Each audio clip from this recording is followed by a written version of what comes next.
If you are enjoying the story so far and need more Dungeons and Dragons in your life, I invite you to check out another group called the Long Past Podcast.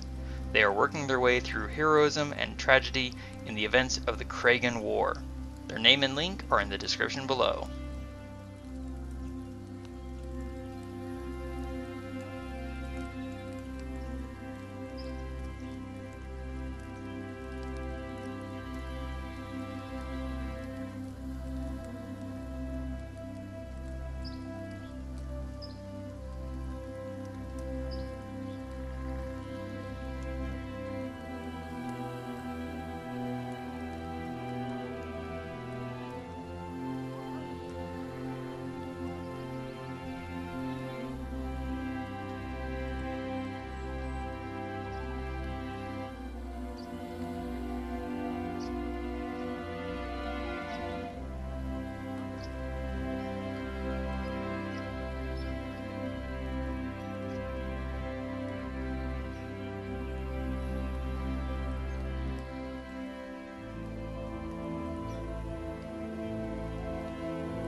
Day 63.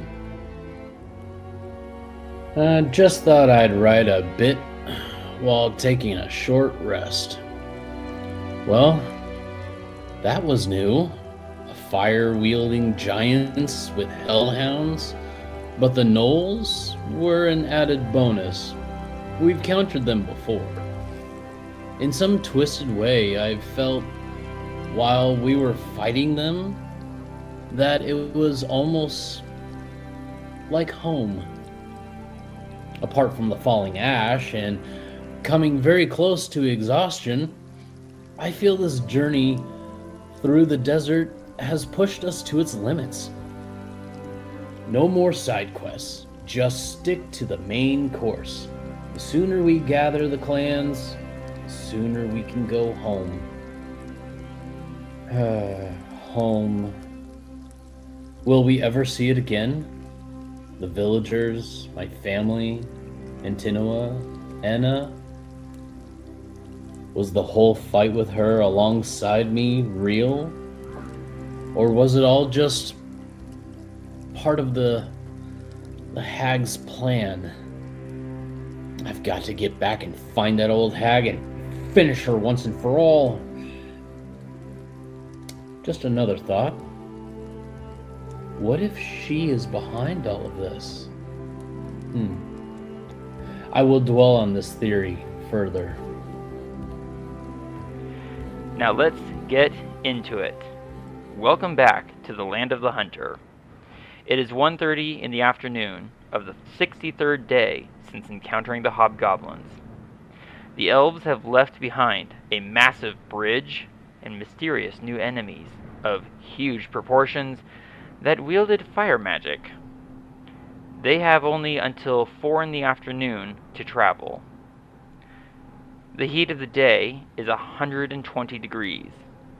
This extreme heat means the elves must have drinkable water every hour while exposed to sunlight, or risk exhaustion. The land here is primarily stones, plants, and sand, with long, shallow plateaus, deep and wide chasms, petrified trees, and occasional caves. Thía has enough wood in her equipment to make a total of 5 quivers worth of arrows, but this would take a total of 8 hours. Adran, Varin, and Del all have the ability to make spell scrolls, but I am changing the rules for crafting spell scrolls to 8 hours per level of spell. If we stop traveling at 3 p.m. instead of 4, that would give us the ability to work on all those things before we take our next long rest. As a side note, in extreme heat, so long as we're exposed to the temperatures, we have to succeed on Constitution saving throws at the end of every hour of exposure, or gain 1 level of exhaustion.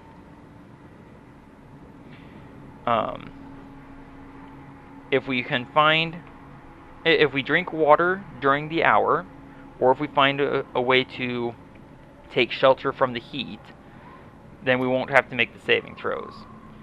Adran, you announced previously that you wanted to change our travel speed from fast to medium. What are your thoughts on how far you want to travel before we start looking for a safe place to rest? Well, I don't know. I'm still a little exhausted from our last fight. I can't imagine why.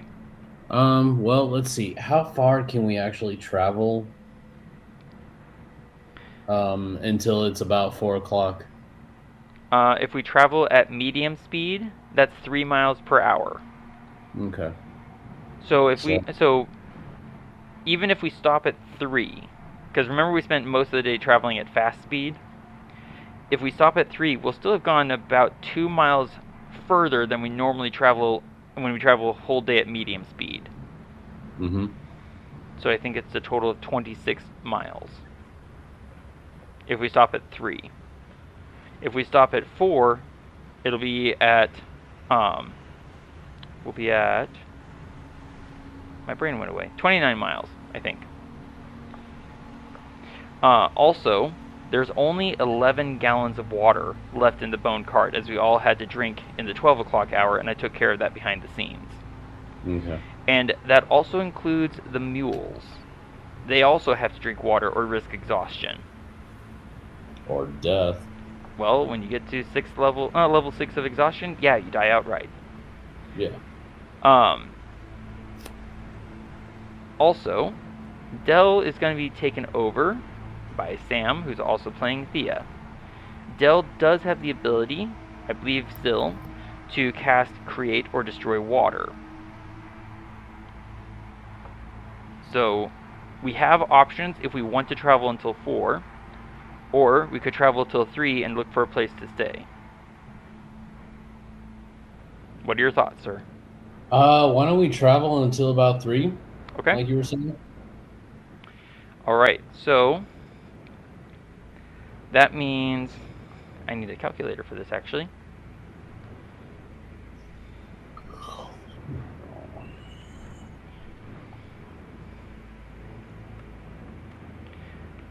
Okay, so for all of us to travel, let's see, we're going to consume a water, just doing some rough basic math, if I did this correctly, fingers crossed everyone. In order to travel and avoid the saving throws against exhaustion, everyone, including the mules, has to drink 1.5 gallons of water per hour. We're in this 1 o'clock hour, so that's going to be 3 hours, if we travel till 3. You said 1.5 gallons per hour? For the entire party, not individual. Oh. That makes way more sense. So if we stop at... We're not those horses with the humps on their backs. Unfortunately, we don't have any of those. And they, based on the structure of our bone cart, camels would not be sufficient. No. The humpbacked horses. So basically, we have 11 gallons. This to travel until 3 would take us 4.5 gallons from that 11. Make sense? Yeah. Okay. Let me get... I'm on the wrong layer, so I'll fix that in a second. Those creatures also like to spit, too. They do. Oops. And they're mean. Mm-hmm. Okay. So, I'm going to pull everyone here. I think everyone's on the right screen. Can you all see your characters? Yes, I do believe I'm on fire. Yes. Well, that's just my photo. I'm going to go ahead and deduct the water spent for 3 hours from our cart's total. Mm-hmm. So we're down to 6.5 gallons of water. And bear in mind, we haven't found a place to stop yet. Nope. Okay. Oh, that's interesting. Why aren't my... oh, I see 3 characters are missing their health bars. Let's fix that real quick.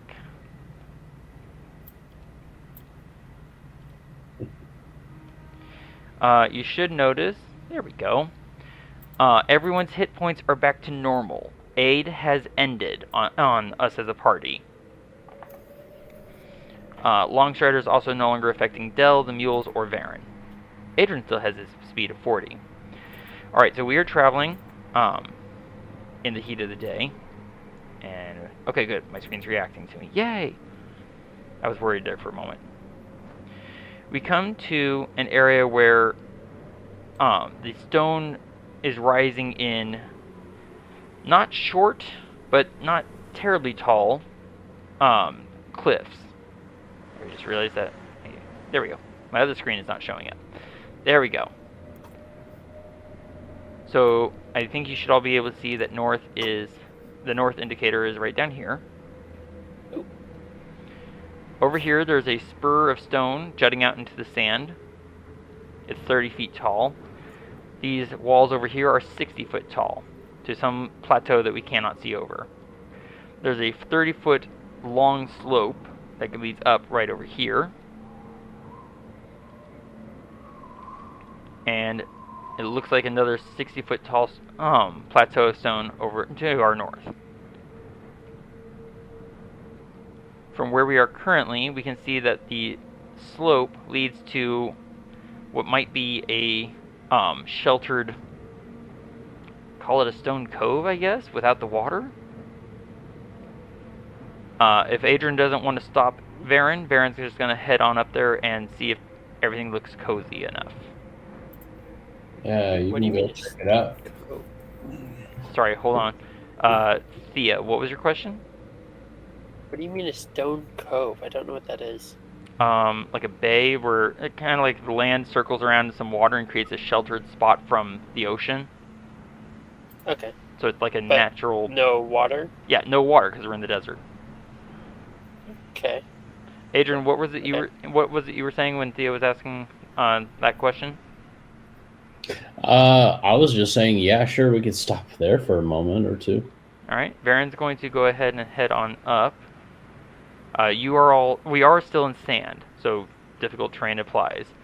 Varin's going to try and proceed quietly. Does anyone else want to proceed quietly or proceed at normal? I would very much like to proceed quietly. Okay. Varin gets I'll a go 23. quietly as well. Thía, please open up Dell's character sheet. Give me an animal handling check.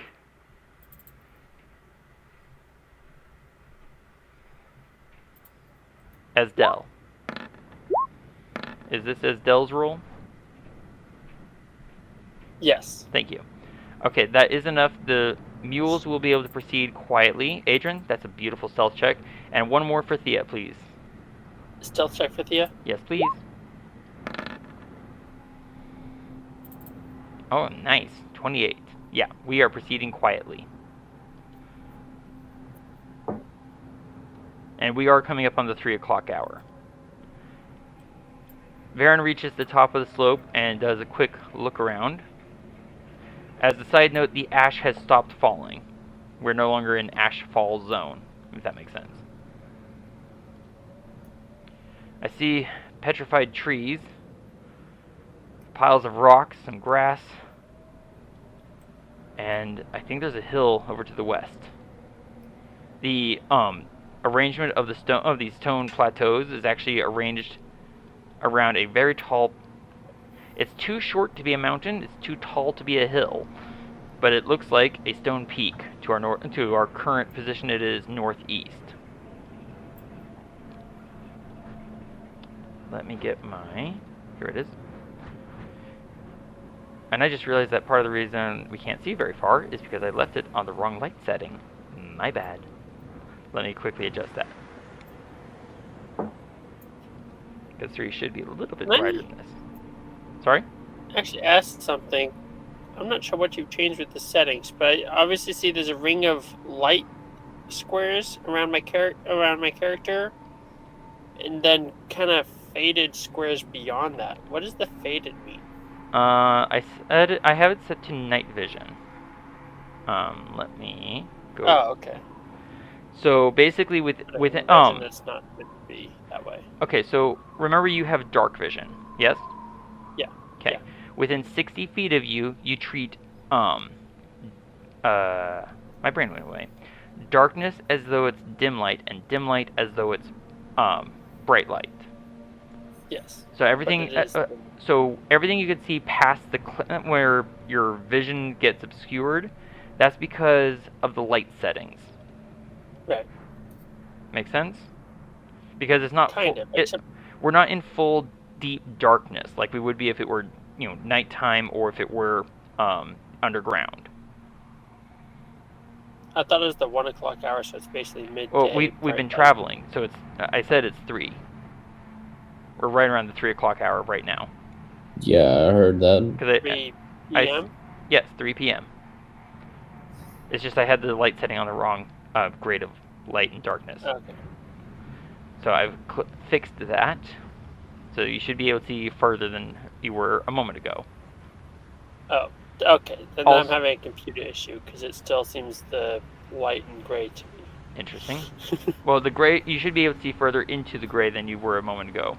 Also, so Thía, Varin, and Adran all have 60-foot range dark vision. Del has 120. Alright, so let me get back to my notes. That's the wrong notes. Let me get back to the other notes. Yay, I found them. A natural hill stands in the west of this natural stone bowl. Above, a small spring covered with some plants and insects buzzing about it. Just to the right of the spring is a yawning cave in the hill, still and dark. To the south stands a tall stone ledge with a narrow 10-foot long slope from the floor of the bowl. To the east, at the feet of a small mountainous peak, are 2 open holes in the stone that sink into the depths of the earth. Across from us, a field of short grass and soil that hold 8 marked graves. Varin is going to move up to the north. So now that now that Thía and Varin are no longer in sand, the yellowish stone is normal terrain. This grass up here is normal terrain. These scroll correctly. These dark piles of boulders are difficult terrain. Like they're just shattered piles of stone rubble. Make sense? Did you hear that? I think I heard snakes hissing. Sounds like basically everything is normal except for the stone things are difficult terrain, and the red things are obviously the petrified trees. Correct. And but everything else is normal. Yes. And as I said, to the east, in this field of in this grassy field, are graves, and across the grassy field are 2 holes that seem to sink into the earth.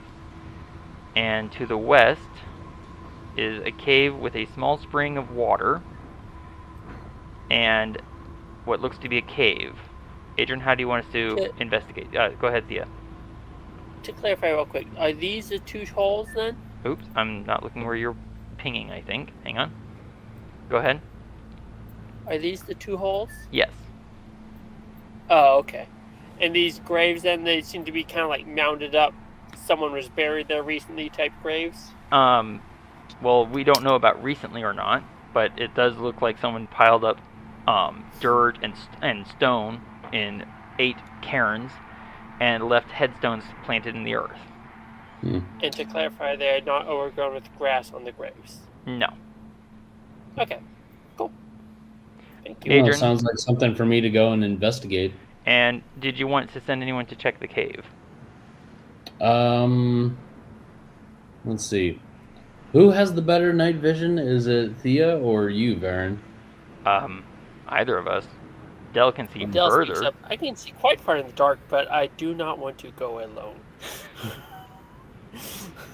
All right. Well, I choose Dell to go in the cave, and just kidding. You're coming with me, Varin. Adran, sorry.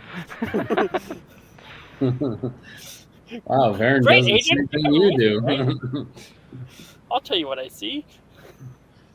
I'm gonna go investigate those mounds over there that Dell thinks that are graves. So. All right. Is Thea Dell's going? just gonna. Go ahead. Thea. Sorry, Dell's just gonna stand there awkwardly. So, who's coming with me to the cave? Why don't you have Varen go into the cave? All right. I'm gonna zoom out Come on, my Varin. screen. Give me 1 second. I'll tell you what I see, and you will make sure they leave me alone.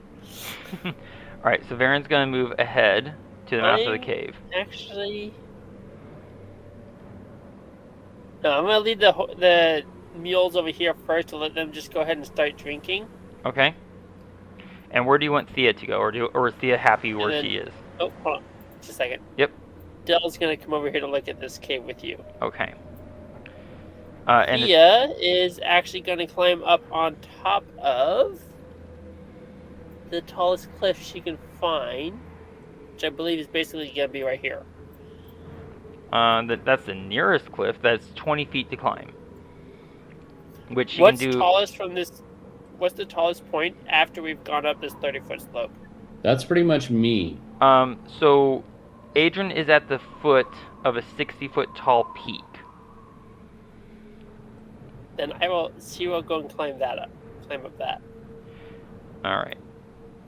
Do you need any kind of an ability check? So where you're looking currently, that's not where Adran is, but that's a 50-foot tall. Sorry, you're covering up the words. Stone cliff. Yes, those are stone cliffs, 50-foot tall. I might be having a hard time understanding this map. Do you want to just give me a waypoint as to what is the tallest point in our immediate vicinity? Closer to where Adran is. But it's only a 60-foot tall stone peak, whereas where you're at is a 50-foot tall stone cliff. So as far as view goes, it's not terribly different. If you go to the north of where you are, do you see the ping? Yes. Okay, you just moved. Do you see my ping right now? Yes. Okay, that is also a 60-foot tall peak. Okay, that's the one I would like to go to. Please. Okay. As far as the cliff wall looks, I mean, this is an area that's been scoured by wind and sand, and who knows what kinds of tectonic shifts. There's plenty of handholds. Cool. Now let me find my mouse. So you're going to... Sorry, go ahead. Oh, she was going to climb up on top of the peak and just take a broad view around. Excellent. Okay, I'm going to have Thea hold, and we're going to move to Dell and Varin. Make sure I'm on the... Hang on. Oh, I must have put this in the wrong layer. Yes, I did. No, I didn't. What's going on here?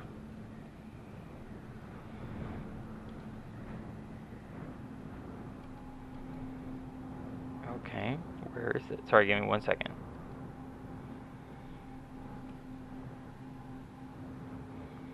I need to zoom in, apparently.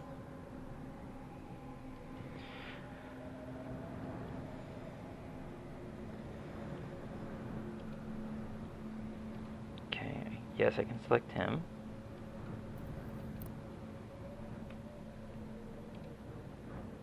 Ah, there we go. All right. There we go. Alright, so Dell is peeking into the cave. It is a very small cave, or at least it doesn't go very far or deep, which indicates that this might be just a hill. It looks like the hill was dug out who knows how long ago to form a spacious living area. There are plenty of items in here, which I will pull up. Is Dell going to move in and investigate?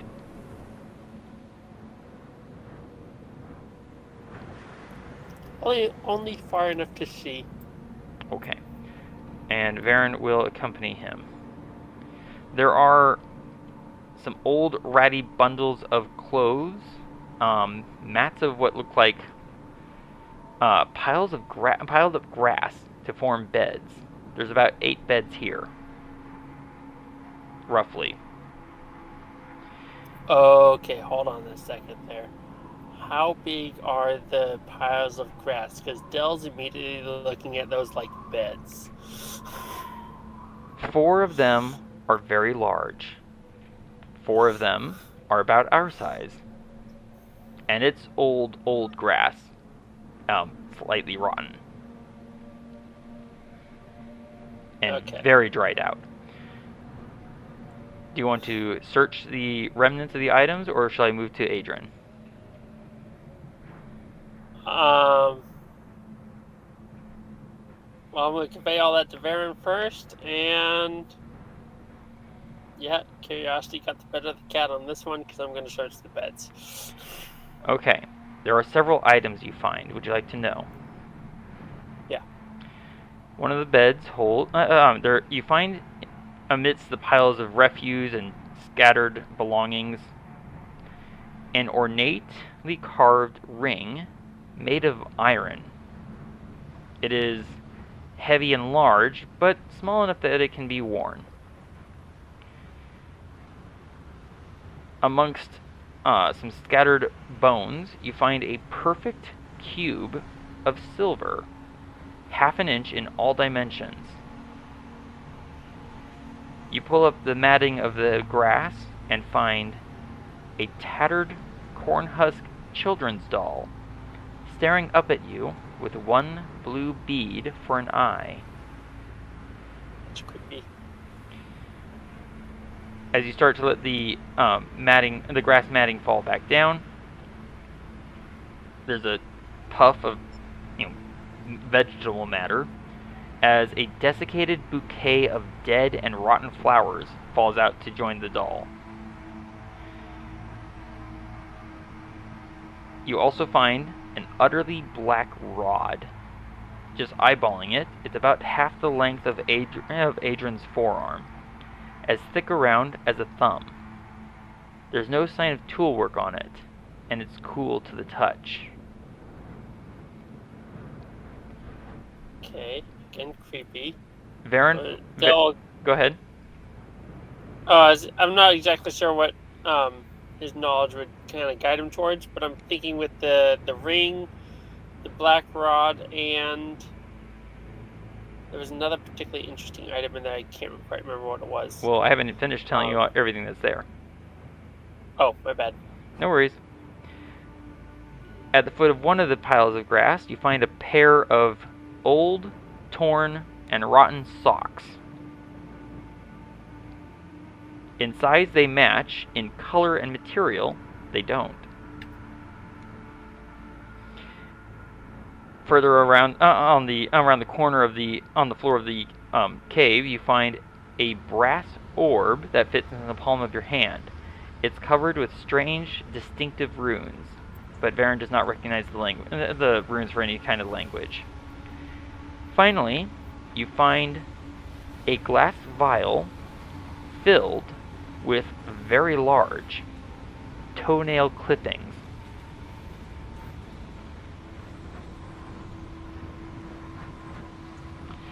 Coincidentally, you could also cast Detect Magic, but it would take you 10 minutes.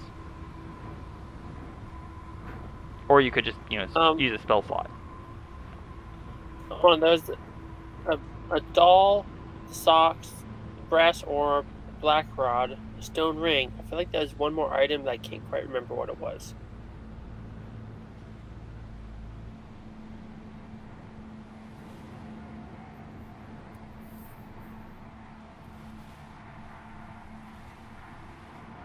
Hello? Sorry, I took a drink of tea and forgot that I left myself muted. Oh, okay. So you found a ring made of iron. Actually, I'll just type it out.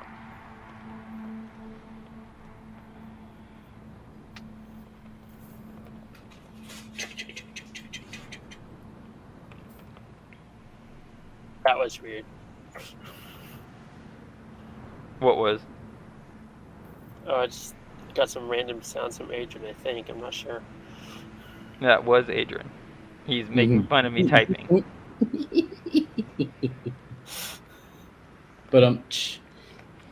But no inspiration point for you, sir. Haha. No, I was just looking for a rim shot. But bump. There you go. I hear what seems to be popcorn. It's actually waffles. Ooh. And sausage. Yum.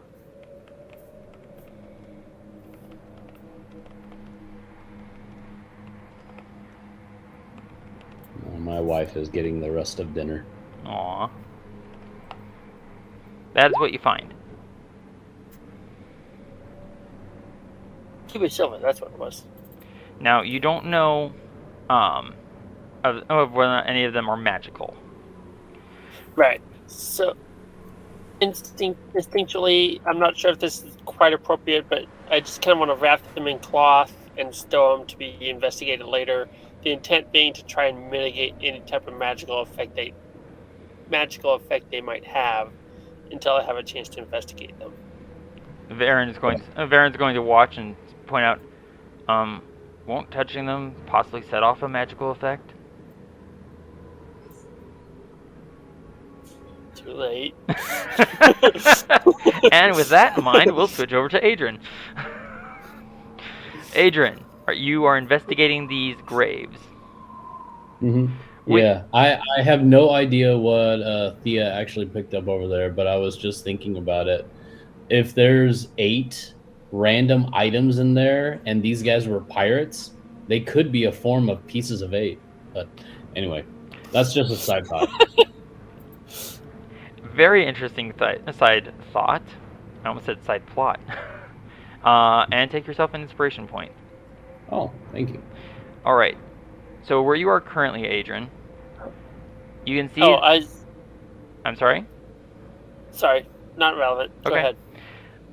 You can see that due to the shelter of this, of the arms of this stone peak, the grass over here to your north is very thick.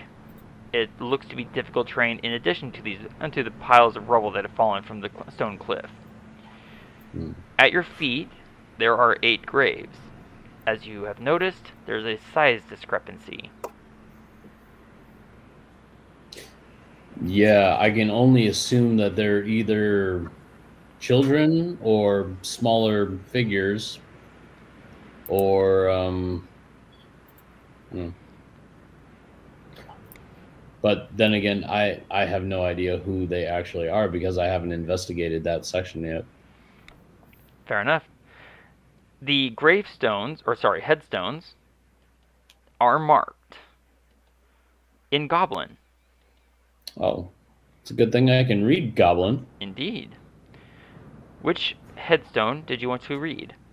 I want to read. Well, can I read like the group of 4 big ones, or does it have to be individuals? You can read all of them if you want. I'm just wanting to know, is there a particular one you want to start with? I'll start with this one right here, if you can see my ping. Okay, I can see your ping. Okay. In Goblin it reads, "He was never reliable, except at meal times." Sounds like a cook. I muted myself to stop noise, but that was freaking hilarious. Which one next, Adran? The one to the south. Here lies Nug the Ogre. Turns out he could drink that much ale. He sounds like the drunk. All right, I'll look at the bottom one here. Okay. That'll teach Tiny to bite the hand that feeds. I'm guessing Tiny, it was a nickname.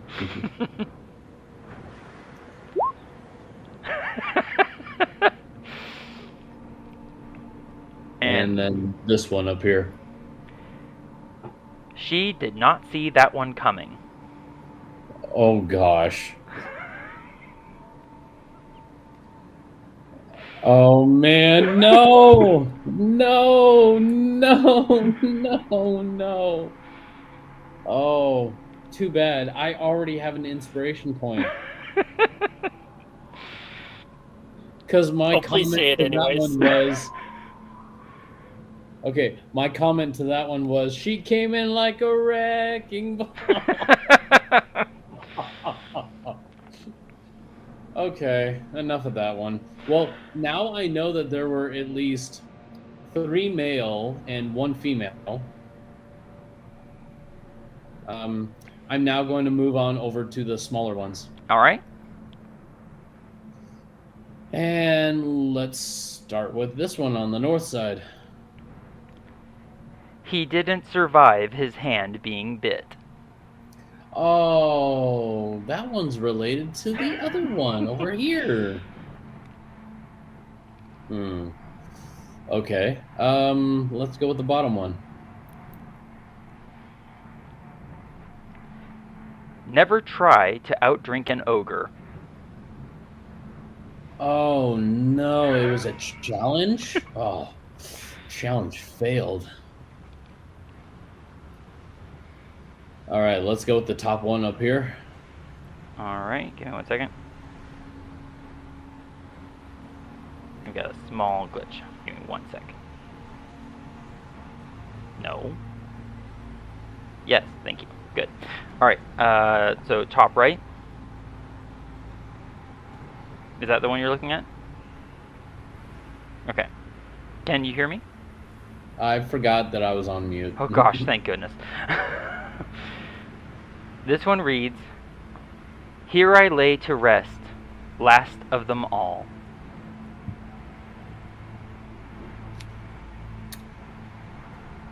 If he was the last one that laid to rest, did he bury himself? Makes me wonder if there was somebody else here.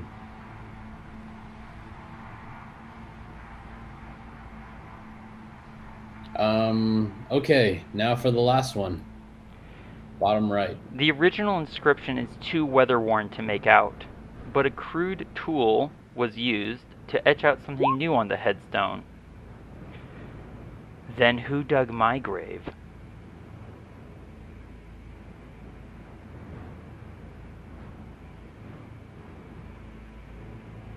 Okay. I don't know about you guys, but I'm feeling a little creeped out by this. Thía, are you giving Varin an inspiration point? Yeah, I'm not quite sure how the rules work for that, but for those ones, I totally think you deserve it. Thank you. Thank you very much. All right, so I was really wanting to ask that question of like, wait, who buried all these people? But I didn't think of a good role-playing moment to actually put that line in there. well, you wouldn't be able to have one, and as Adran is staring at these humorous and then very unsettling headstones, we're going to move to Thía. Okay. Unfortunately, Thía has not read any of those headstones and couldn't even if she was there because Thía does not read Goblin or speak it. Yeah. You are on a... I need to move your character token for 1 second. Okay, yeah. You're on a 60-foot tall cliff. I was gonna ask about that because I was hoping to climb up here on top of this stuff. Oh, yes. But it doesn't seem to allow that. Yes, allow me to... I can move you there, but because of the way the walls features works, you won't be able to see outside of those lines. Let me see if I can fix that actually. Okay. Let me see if I can fix that actually. I got there. Whoops. Not sure how you want to do that, but basically she's trying to climb to the highest point. Yes. There we go. All right. This should... Whoops. Let me make sure that's working correctly. Yes, okay. So, you cannot move yourself through those blocked off areas. I have to move you for you. So. But now you can see out. I can see. Alright. So you're on top of a 60-foot tall cliff. To your west is a narrow valley that leads gradually up to a higher plane of stone, not of existence. From your current position, you're looking down into a bowl. You can see that the hill that has the cave that Varin and Del went into, there's further stone past it, but it ends in a box canyon. To your northeast, if I can get my screen to move correctly, also if I could move the correct screen correctly, to your northeast, you can see that the ground dips further down into another grassy area that... Give me a perception check.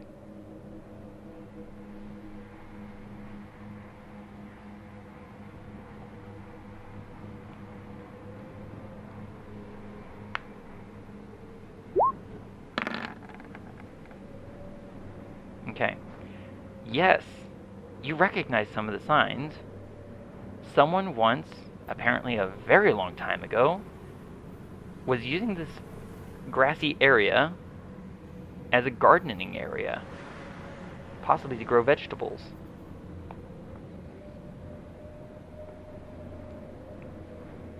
And then, of course, to your east, above where Varin is currently standing, you can see Varin is staring down at these headstones. At times he's laughing, at times he's kind of like, and at times he's kind of backing away a little bit, possibly horrified. Adran? Yes, Adran. Did I say Varin? I think I did. From your current vantage point, Thía, you can see that there are these two pits, as mentioned, that dig into the stone itself. And then the stone wall rises rather sharply, and it's a very sheer cliff, almost as though it were cut as opposed to worn by weather, to another 60-foot tall peak that looks fairly broad across. Other than that, everything seems fairly quiet. Alright. I'm not sure if we're taking time to readjust, but I was going to climb down and head towards Adran. Okay. There is a light southerly wind. So the wind is blowing up that way. Can you see it? I did see it. Do you guys want to know an interesting factoid? What is that? When we get weather reports and it says wind south, it actually indicates the direction it's blowing from. I did not know that. Pardon me. So that would technically be a northerly wind. All right. Thank you very much. I will try and remember that. It's a northerly wind that's blowing from the north to the south.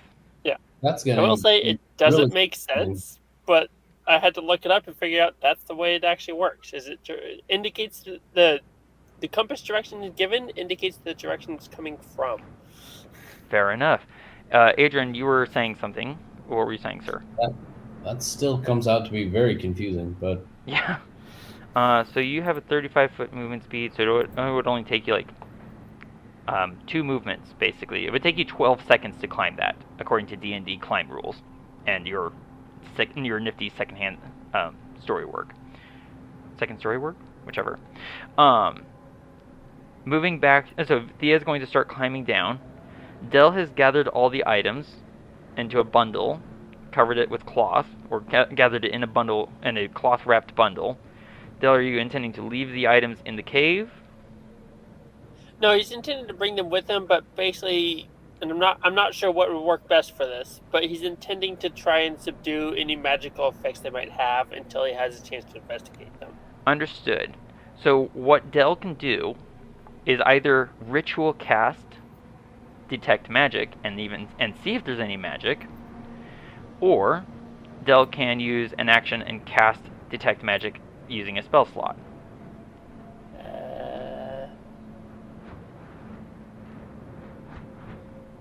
Hold on. Oh. How long? I'm trying to figure out how long a ritual cast. Up to 10 minutes? To ritual cast is 10 minutes. And then detect magic will last for 10 minutes if you keep concentration. Yeah, you can cast that from the center of the room, I think. Sorry, are you going to ritual cast it? Yeah, so as he saw all the items, he would have probably walked to the center room and then cast ritual cast to basically catch all the items at once before moving them. Okay, so that's going to take you 10 minutes. So basically you found all these different items. You can go ahead and position yourself in the center of the room if you want. Oh, something weird happened. I don't know what to tell you. Sorry. I'm going to put an aura on you to represent 30 feet.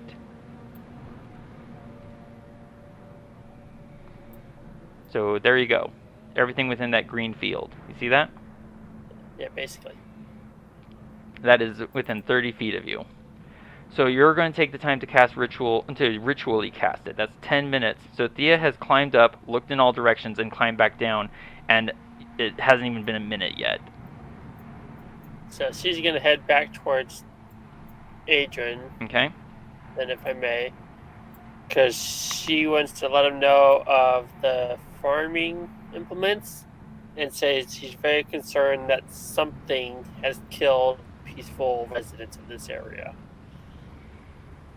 All right. Yeah, you can. And go ahead. Also very confused as to something buried them, and yet not sure who or why it took the time to bury them.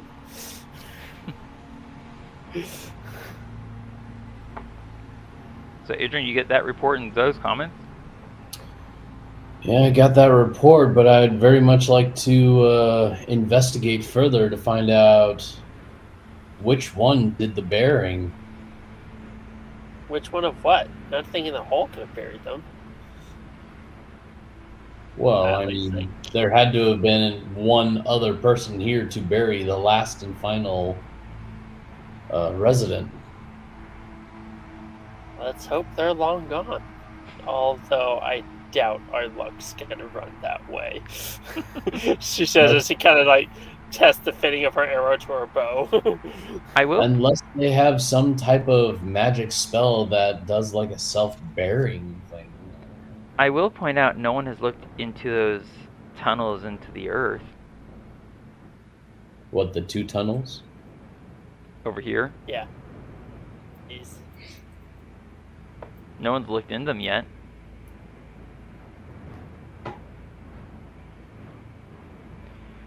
Well, it is 60 feet tall.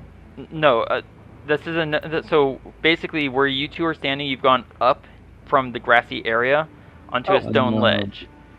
Not to the top. Not to the top. You've just gone from, let's say, 10 feet from grass onto the stone ledge. Ah. Okay? From the grass to the top of the peak that you're at the base of is 60 feet. It's just not on the map.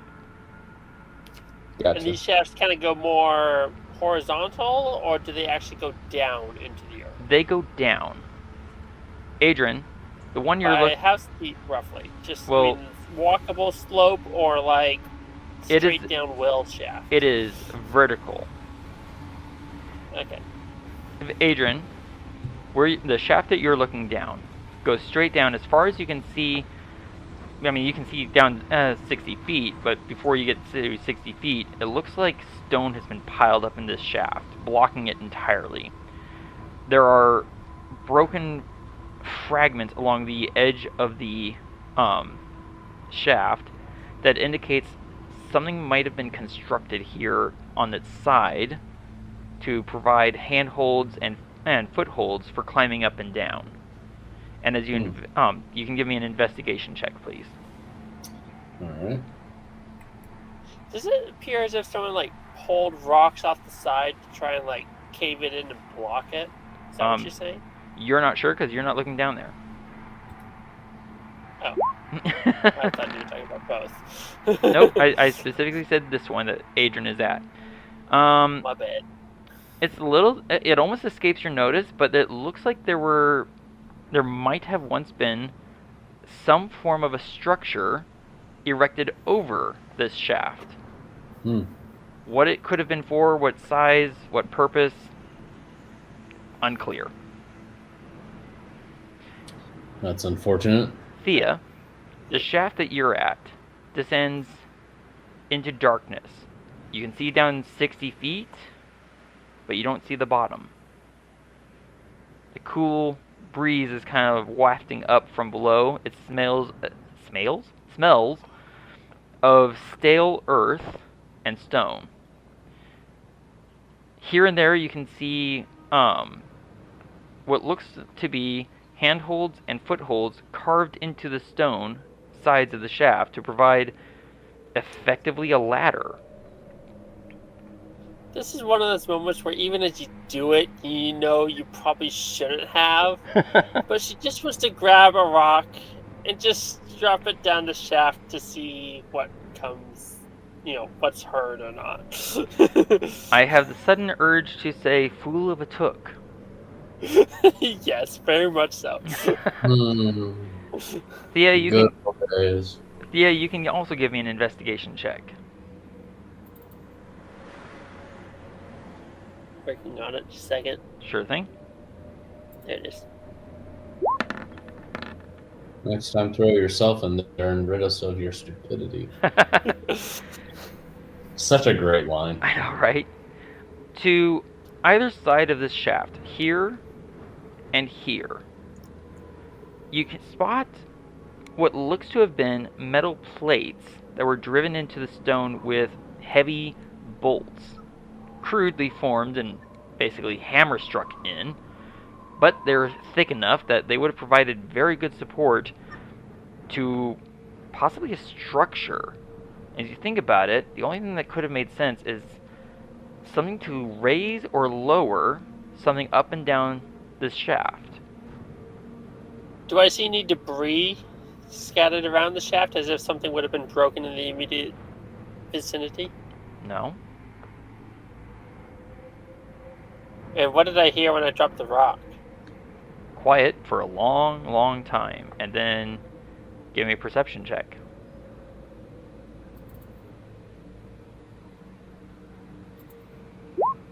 Oh! Wait, no, wait. Oh! At the very edge of your hearing, you hear I don't know how that came up as an advantage. It did not on my end. It didn't come in advantage. It looks like a double roll. Not on my end. Oh, no, sorry. Never mind. I just misread it. Okay. At the very edge of your hearing, way, way down in the darkness past your sight, you're at clack of stone on stone. And silence. I don't like this place. This makes me very uneasy. Something killed these people. Or things? She says as she looks at the larger graves. Well, if you wanted to, I could always throw a firebolt down there. Maybe that'll light up. I think we'd best take our water and leave. Or whatever. I'll say resumed control of this space returns. I'll say at about this time, just going off of estimates, not anything specific, Dell has finished a ritual casting Detect Magic. Cool. What do you get? Let me see here. The black rod has an... so Dell's not seeing magic itself. He's seeing a weave of the magic. The magic itself has been woven into an aura of transmutation about the black rod. The iron ring holds an aura of enchantment. And so, nothing if I else. understand correctly... Oh, sorry, nothing else? Nothing so else. The black rod and the ring are the only two magical items? Yes. Okay. So as I understand it, it seems someone did magic to affect the black rod. That's not quite clear what's happened there. Whereas the ring is enchanted to be able to be a usable magic item. Yes? So, transmutation magic changes things. What it changes? Don't know. What does it change it into? Oh, don't know. So someone turns something into a black rod. More like the black rod can be used to cause change. Alright. I will keep the doll... Wait, hold on. The creepy doll with one blue bead for an eye? Yeah, I'll keep the iron ring, the cube of silver, the green eye. Is that just like some type of precious stone or just some random, I don't know, piece of It looks like a... junk ring? Are you talking about the iron ring? No. The tattered cornhusk doll, I thought you said she had some type of green stone on her. Oh, no, just one blue bead for an eye. Oh, okay, never mind. I misunderstood. I'll leave that behind. Alright, so what are you taking? The ring, the cube of silver, the black rod, the brass orb, and the glass vial. Filled with very large toenail clippings? Oh, sorry. Nope, I'll leave that behind. That's gross. As you pick up the black rod, it rapidly gets Carefully, colder. cautiously, like not touching it directly with myself. Ah, like you're... a cloth. Okay. You see the air condensing into fog about it. The longer it's I am held. very concerned about that thing. Say what now? I am very concerned about that thing. In fact, there's a bit of a crackle as of ice forming as you're holding it. And you can feel the cloth that you wrapped it in. The cloth is beginning to stiffen with cold. Does this feel like any type of magic that can be managed and utilized, or like it's Well, willfully acting? How long do you hold it? I don't know. 30 seconds as I put it into my sack. If you hold it for 30 seconds, it rapidly draws colder until it feels like you're holding a small block of ice. And after that, nothing happens.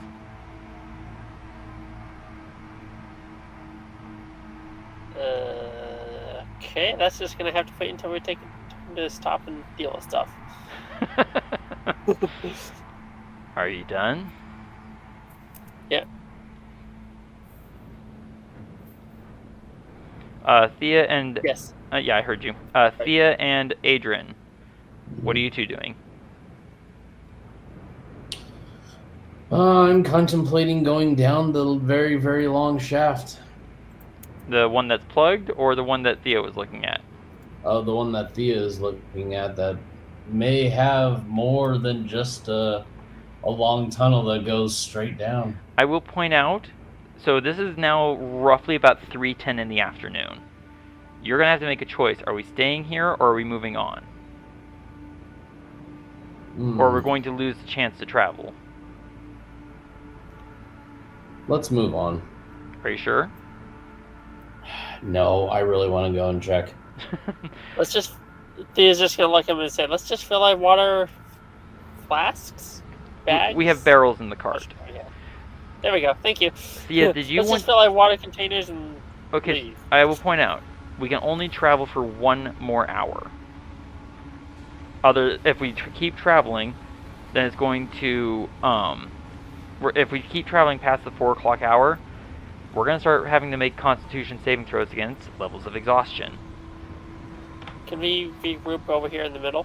If you Or want near to, the cave? can you convince Adran? Who's eyeing He's that just kinda, vertical shaft? That subtle way of trying to walk with someone without forcibly grabbing them. Like, come on. No, let's talk about this. Adran, What does Adran do? Alright. I mean, Thía dropped a rock down there. You heard it hit stone, or she did, and nothing Yeah, but happened. what if there's more than just that down there? Well, nothing happened. You have no idea. Adran, you joining the party? Yeah. All right, there. Oh, yeah, there you are. Okay. No, I guess it would stay active for a while. Never mind. I'm sorry. What'd you say, Thía? Oh, I was trying to figure out if my detect magic should have ended by now, but I guess it'd have a little bit longer. And also, it can end if you just drop concentration. I don't know how to just end something like that. You just let me know. You want to end concentrating on the spell. Oh, no. It may as well stay until it's gone. All right. Although, I was going to ask, since we left the mules to drink for, I'm guessing, about 10 to 15 minutes by now. Yeah, they seem should pretty have had satisfied. at least a drink. Yeah, they're pretty satisfied. They're just standing there waiting to be driven. Cool. Ooh, my back. They seem pretty calm in this area. Well. So Dell's going to point out that he found some concerning magical items, but otherwise he feels safe in this place. And Thía is saying she feels particularly anxious and wants to move on.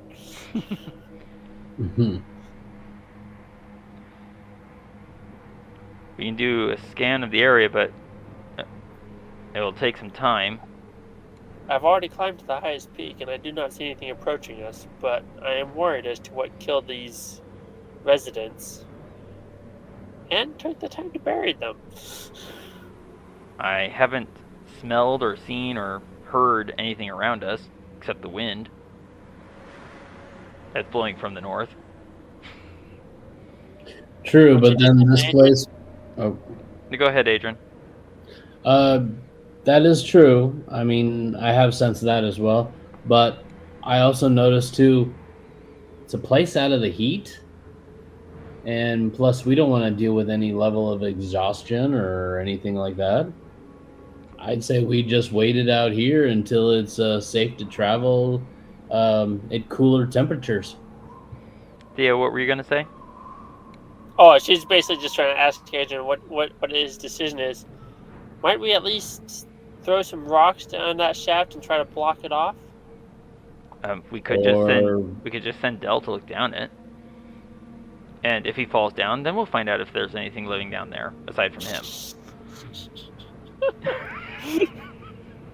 We're not throwing Dell down in there, even though it would be absolutely hilarious. I said if he fell.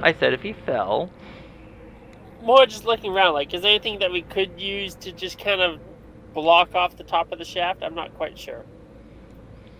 Do you have stone carving tools? No.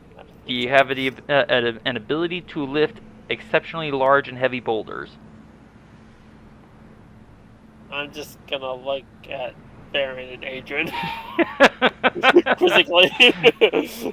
I mean, Varin looks tougher than he used to, but not that much muscular. Not that much more muscular.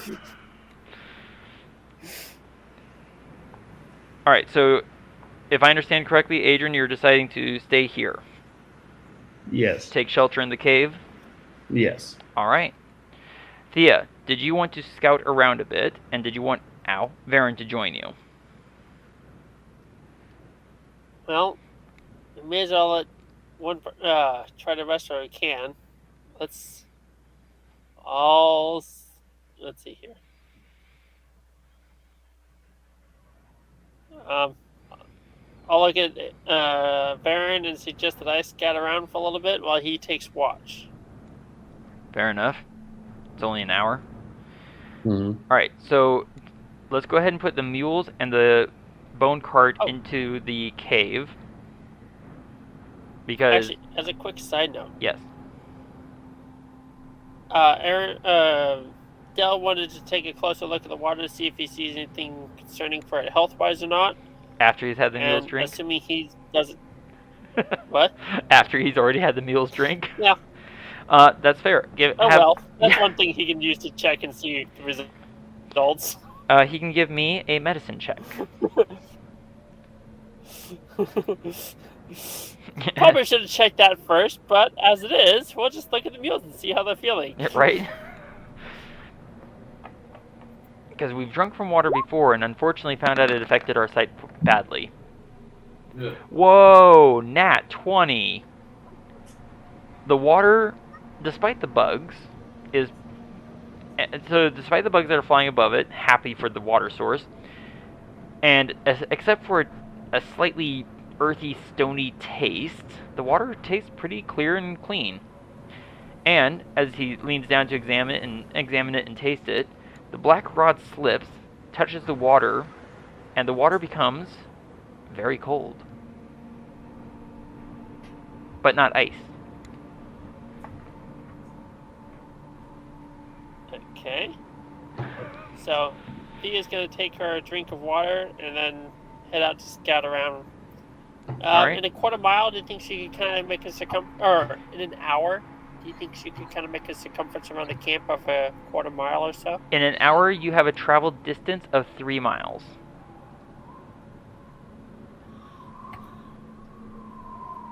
So you can take the rest of the hour and travel 3 miles. Does that make sense?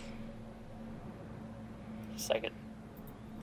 Okay, while you're thinking on that, Adran, let's go ahead and put the mules, and do you want to put the cart in the cave as well? Yeah, where was the cave? It was right just... here. Oh, right over there. Okay, the mule is having an issue. Go through. There we go.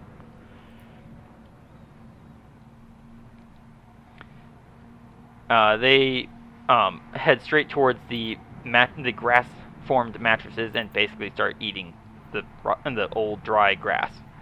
I got dibs on the big one. There are 4 big ones. Which one? Alright, Adran, did you want to take this time and start crafting anything?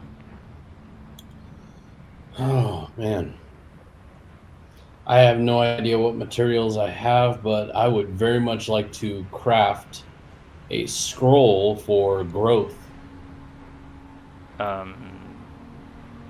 Okay. You're talking about enlarge reduce spell? Yes. Do you have that spell prepared? Let's see. Thea, let me know whenever you've reached your conclusion of a thought, whatever that is. Yeah, so she was going to check with Varin basically and suggest that maybe she scout the 2 northerly routes. Okay. And then when she comes back in an hour, he can scout the southwesterly route. Okay. So, I'll point out for you while Adran is thinking. The northeastern route leads into a bowl. A closed off, basically like a box canyon. The soil is actually pretty rich. And there is short grass growing. And as I mentioned, there is signs of someone having used the area to grow vegetables, but there's no easy path in or out except for where we are currently. You're talking about up this way, right? Let me zoom out so I can see where you're indicating. Go ahead. Yeah, that way it's just going that way. You go down a 15-foot long slope into another bowl in a stone bowl. Sorry. Okay. So if she can't, she's probably gonna head up basically up here about a quarter mile. Basically, just try to climb up and over this ledge into this one, and then come back. Okay. Basically, making a upside down isosceles triangle. Okay. For only a quarter mile. I mean, you can go a mile, and a mile.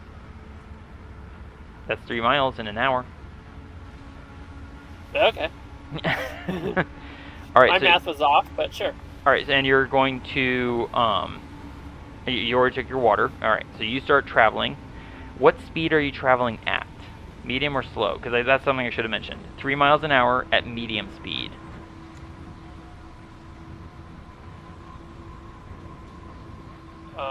If you travel, I'm guessing it kind of has a difference to deal with whether or not she can move stealthily and.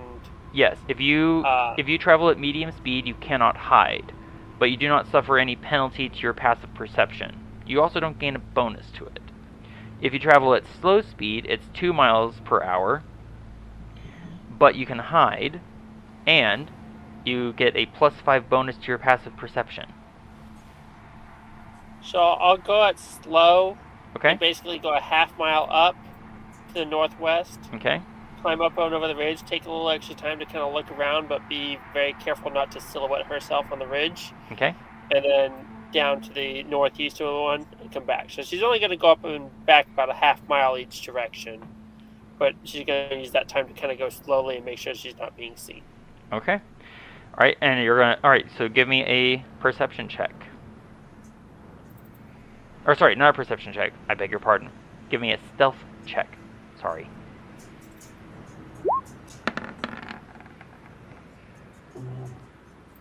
Okay, so that's a use of your reliable talent.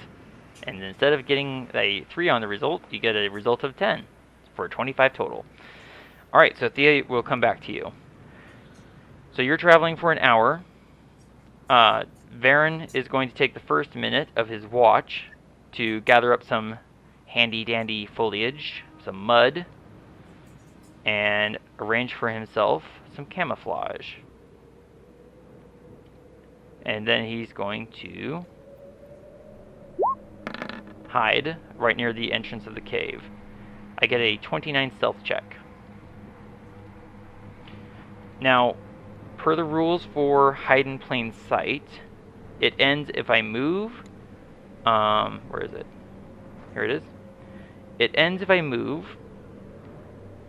or if I take any action or reaction.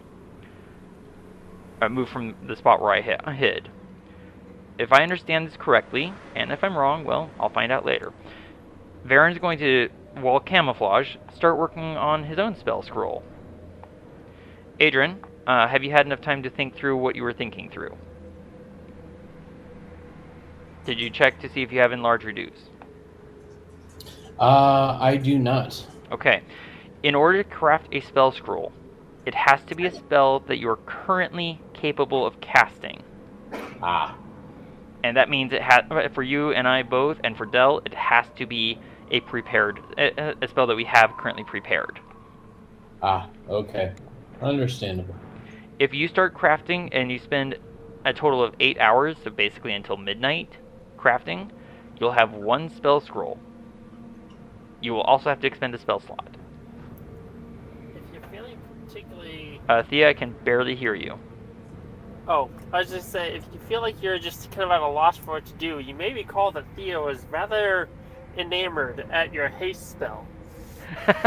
Now, haste is a 3rd level spell. I think, isn't it? Haste? Yes. Yeah, I want to say is a 3rd level spell. So that would take you a total of 24 hours to craft. Slight difference.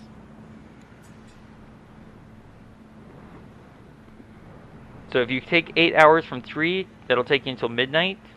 Did I do the math on that right? How long did you say in total for a 3rd level spell scroll? 24 hours. Non-consecutive. So 3 and 8, 10, 11. Sorry, that will take you up to the 11 o'clock hour, crafting the spell scroll. And then you'll have, if you want to use a 1st level spell scroll, or make one, it'll just take you 8 hours, and boom, you have a 1st level spell scroll. Does that make sense?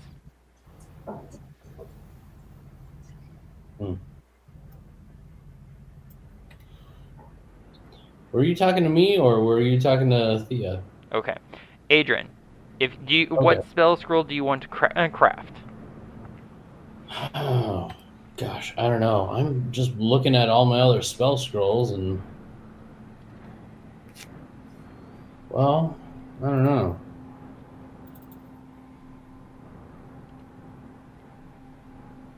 Trying to think of what would actually be better to have. I know I have 2 other spell scrolls. One is a counter spell, and the other one's a sleet storm.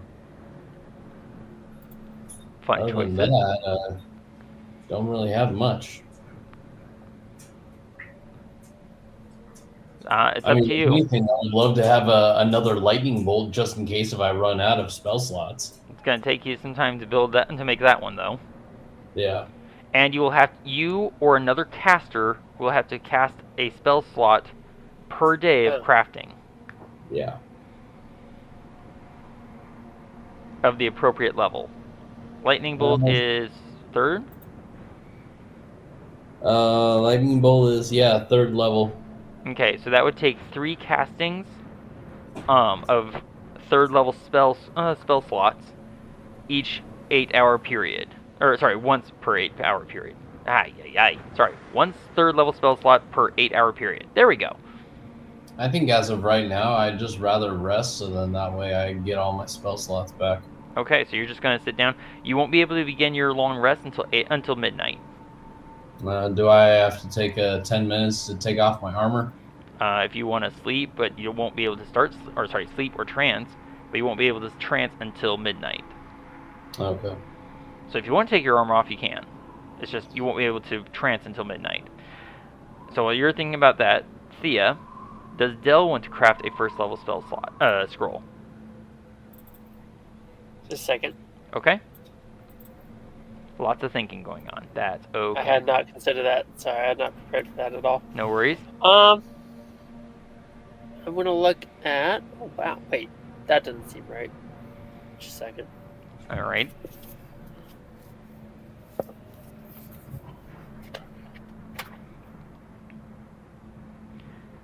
Varin is going to start crafting a spell scroll of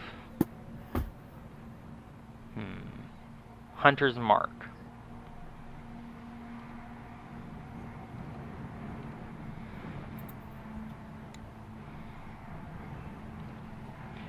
Thía. No, not Adran. Thía. You're traveling and scouting. Please give me a perception check. Actually, what is your passive? What is your passive currently? Oh, okay. My passive is 16. 1/6. 16, 1/6 plus 5. Why is okay? My character sheet's going very slow. 21. Okay. Thank you very much. I mean, it's stone ground. It's awfully hard to find anything on stone.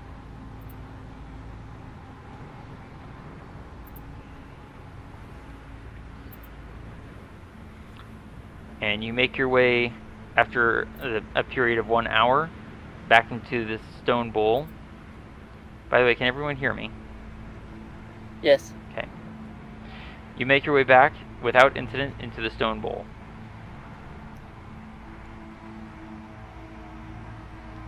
Currently, it is now 4-ish in the afternoon.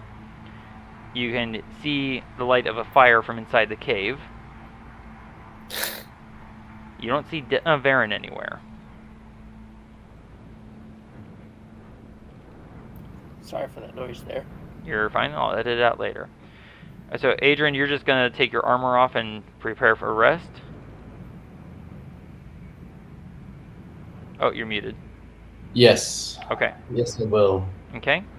Thía, is Del going to take to start the process of crafting a spell slot or a spell scroll? I wasn't intending that. I'm just trying to run through the spells real quick and decide what would be best or not. Fair enough. There we go. My Dungeon Master screen finally cooperated. Oh, there we go. I'll work on a 3rd level Prayer of Healing. Okay, so the total hours do not have to be run. Wait, I can't. I'm sorry. I cannot. I'm out of 3rd level spell slots. Yeah. And bear in mind, the hours do not have to be consecutive. Yeah. I'll work on a 4th level Prayer of Healing, I guess. Ooh, all right. Please make a note of that in Del's bio. Working on it right now. Perfect. And while you're working on that, does Thía want to start carving out arrows? Is she back yet? I did say. Oh, yeah, she. Yeah, I did say she had returned without incident. Thank you. Sorry. You're fine. And nothing particularly detected, right? Nothing you could find. You can't even find Varin. Just to check, if she's outside the cave door, then she's in direct sunlight and not really hiding from the heat, right? Yeah. She has to be inside the cave door to be hiding from the heat? Pretty much. Okay. So she'll be kind of near the entrance where she can still see out a good bit. Okay. But she's inside.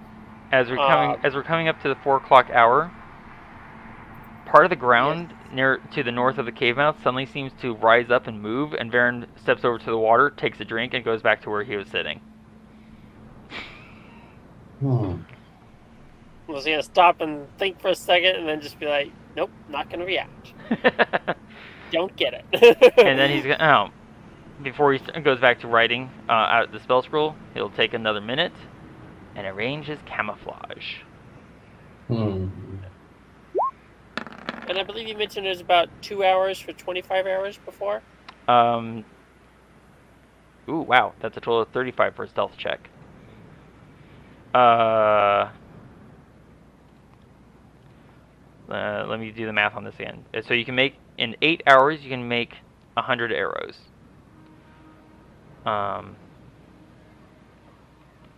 So yeah, 25 arrows in 2 hours. Okay, I'll aim for that. Okay. So you're gonna spend from until 6 p.m. just making arrows. Is that right? Started off at 3, came back at 4, worked until 6. Sounds about right. Okay. Yeah, you can At carve least out. for now, for the moment. Yeah, you can carve out 25 arrows. Adran, you're kind of chilling, relaxing. Dell's still writing. It's a fairly quiet evening as it begins to darken. Go ahead. Is Varin going to take care of scouting to the southwest? Probably at the 5 or 6 o'clock hour as things start to cool down. That did not answer my question. Yes, but not until 5 or 6. Oh, okay. When things are cooler. Sorry, I didn't understand what you meant. No worries. So I'm going to say we're now at the 6 o'clock hour. So Varin has spent, well, I'll round it up, 3 hours on his spell scroll. Dell has spent 3 hours on his spell scroll.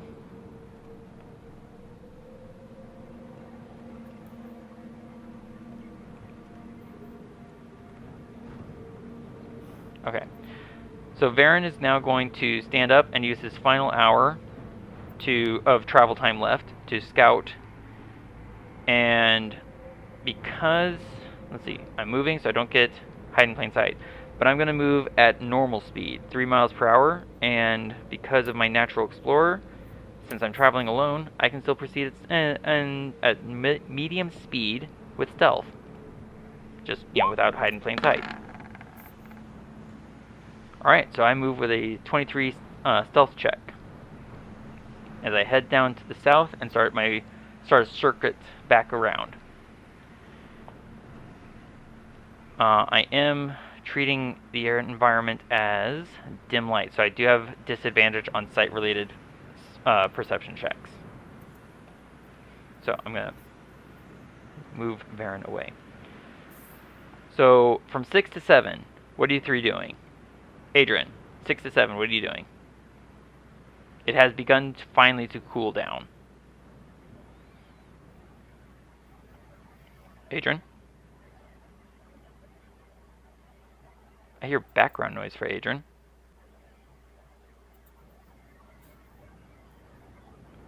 Well, while he's either away or thinking, Thía, 6 to 7, what are Dell and Thía doing?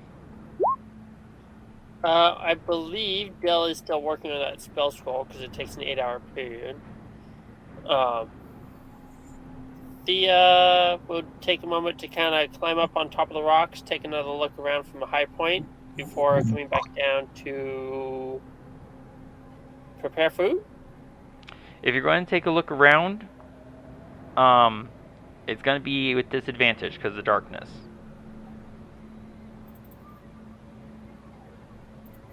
Disadvantage perception check then? If you're which height are you going to climb? 50, 60, 30?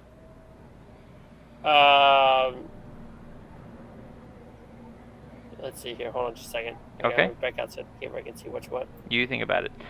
Adran, are you there? I'll do the 50. Okay. Okay, you are there. Good. Thía, if you climb, you're going to have to start giving me an athletics check to climb because of the darkness, and it's not so easy to see. You still climb at the same rate, it's just going to have to give me some athletics checks. Does that make sense?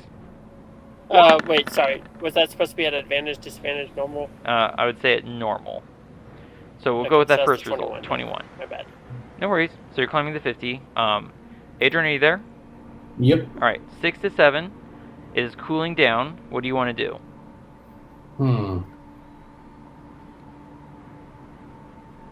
Have dinner.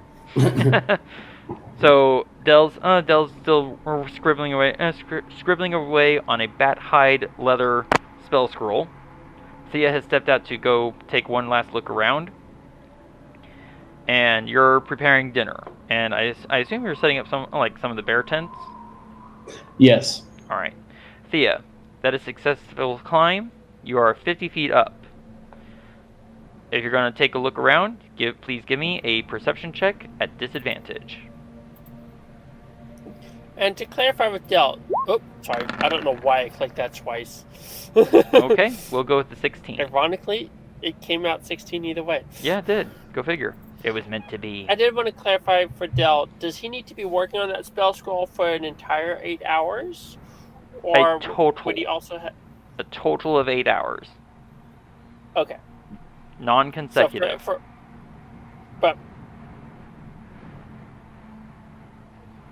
So for a 4th level spell scroll... Oh, for 4th level. I beg your pardon. I thought you said 3rd level. He's at a 3rd level. He's at a 3rd level spell slot, so he's making it at 4th level. So it has to be a total of 32 hours. Okay. Of which he has done 4 hours. Yeah, okay. Okay? Yeah. Alright, Varin is going to give me a survival check,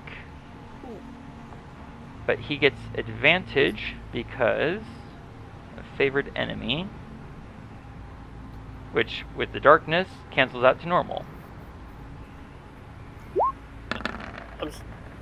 I'm sorry, I missed what you said Thía observed or did not observe with her 16 perception check. I believe I said nothing. It just is a quiet, okay, finally cooling down evening. Okay. Okay, and as 7 o'clock comes back around, Varin just kind of seems to appear in the mouth of the cave. Well, not much. I didn't see anything, but I caught the smell of something. A beast. I recognize the smell, but I don't know what it came from. Don't remember. But at least it's cooling down. Oh, thanks, Adran. Dinner. Alright, I'm going to go to the bone cart. Let's see here. So everyone is going to eat. 1, 2, 3, 4, 5, 6. We have 10 pounds of food left in the bone cart. Adran, are you still there?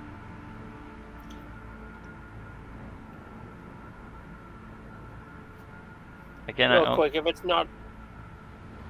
Sorry? I was going to say, if it's not already done, I'd like to make sure our water barrels are filled up. Very well. Adran, are you there, sir?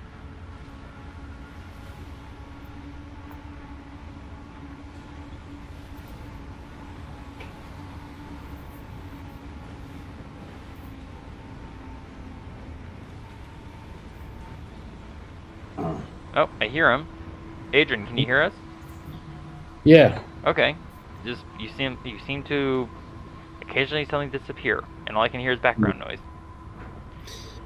No, had a long day today, so I'm kind of fading in and out. I gotcha. Alright, so we eat some food prepared by you, Adran. Mm-hmm. Varin is, after eating, he's just going to take another minute and prep his camouflage. And since things have cooled down, he's going to prepare himself outside.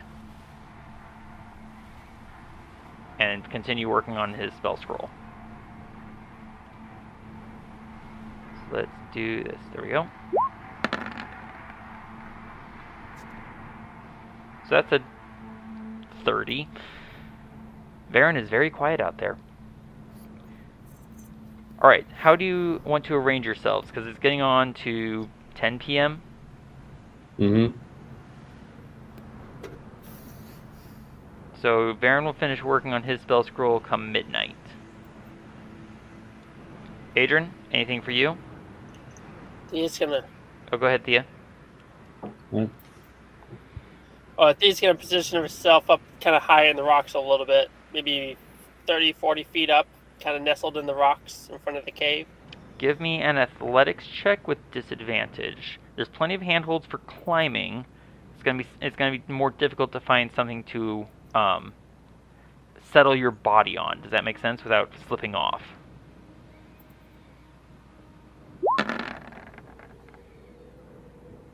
Well, 23. Yeah, you managed to find a nice little nook, kind of like a bowl of a chimney. Brace your foot against a rough ledge and settle in. You're not hidden, unless you want to give me a stealth check.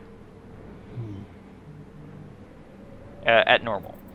Adran, for you, sir, anything in the cave?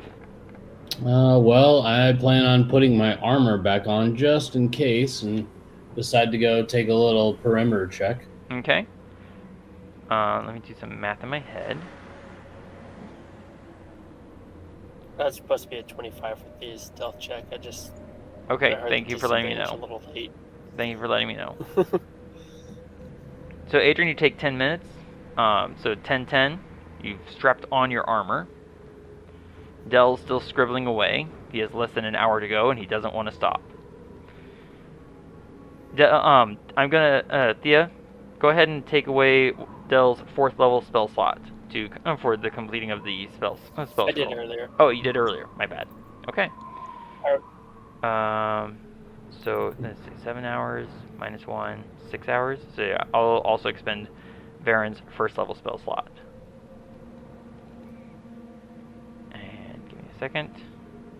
Adran, are you trying to go stealthily? Oh, yes, I am. Please give me a stealth check at normal. All right.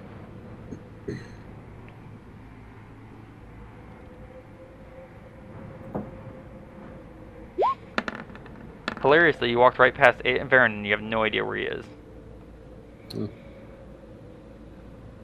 Okay. And what is your... I didn't see him there. Sorry? I didn't see him.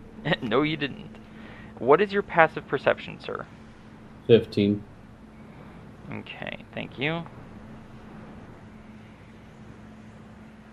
Give me 1 second. Are you actively searching? Actively searching for him? For anything? Or are you just kind of like looking around? Just kind of keeping my eyes open. Fair enough. Which is the exact opposite of what I'm doing right now. Duly noted. Alright. So you're looking around. And yeah, your passive perception, what is it, 16? Yes. Okay. And whenever time is appropriate, Dell's detect magic spell is well. Oh yeah, it is. Cast. Yeah, I just forgot to take the aura off. So let me take care of that real quick. Adran, as you start out into the area, roll me a d6, please.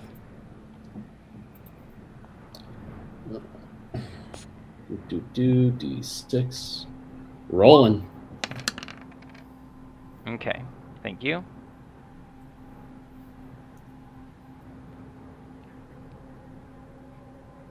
Okay, so you get to about here. When you hear a warning hiss from somewhere behind you, it sounds like Varin. And it sounds like... Stop! And as you come to a stop, you can hear a gentle clacking of stone on stone.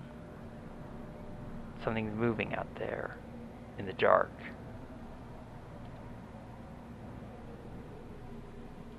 Give me 1 second to adjust the light levels, because we're now in the 10 o'clock hour.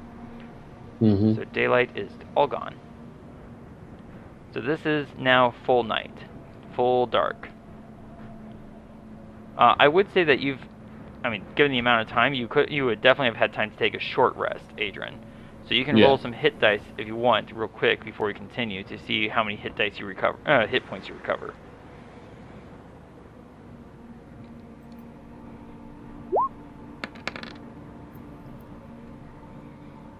Wow. maximum roll. So you're now at 107.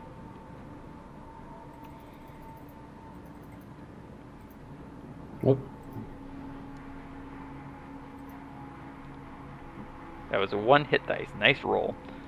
Did you Thank want to you. roll any others? Yeah. Let's roll one more. Okay. Alright, so you're at 110. So you now have 10 hit dice remaining. Did you want to roll one more? Yeah. Alright. So you should be down to 9 hit dice. Mm-hmm. Oh, that's all you needed. You're at That full was health. exactly what I needed. Okay, so you hear something clacking and moving somewhere out to the east of your current position. And Mm-hmm. give me an intelligence check.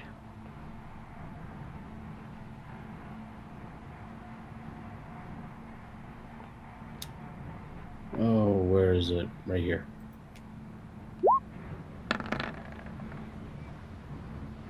Yeah, I figured I was going to roll that.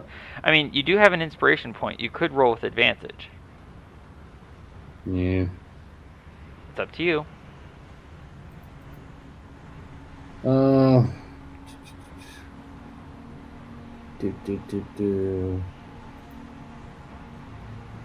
wait. No.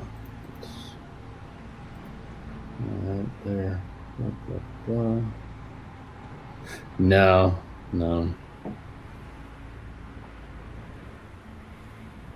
Okay, let's... Yeah, let me try rolling that with an inspiration point, so I'll roll at advantage. Okay. So you might have noticed I just put a brown cover where Dell, the mule, and the carts are. The mules and the cart are. That represents basically what we can see of the outside of the hill, not instead of the inside. Gotcha. All right, so you're going to roll that intelligence check one more time at normal. Oh, okay. We'll go with the first result. I'm sorry, So- I don't know what that brown cover... The what we top can of the see hill. comment means. It's the top of the hill because all three of us are outside. Dell and the mules are inside. Oh, so somehow we can see on top of it. Okay. Yeah. For some reason, let's try this. Oh, for some reason, it just on my end it just looks like they're on top of the hill for some reason. So, Adran, you get a 19 instead of a 6. Okay? Mm-hmm. The sounds are to the east, and from your current position, above, it takes you a moment to think about it, something is moving across or down, so across horizontally or vertically, that stone peak that was above the mine shafts. Yeah. And as you're looking that way, you hear Varin hiss again. Something behind us. And there's a shrill, shrieking whinny of a noise. Roll for initiative.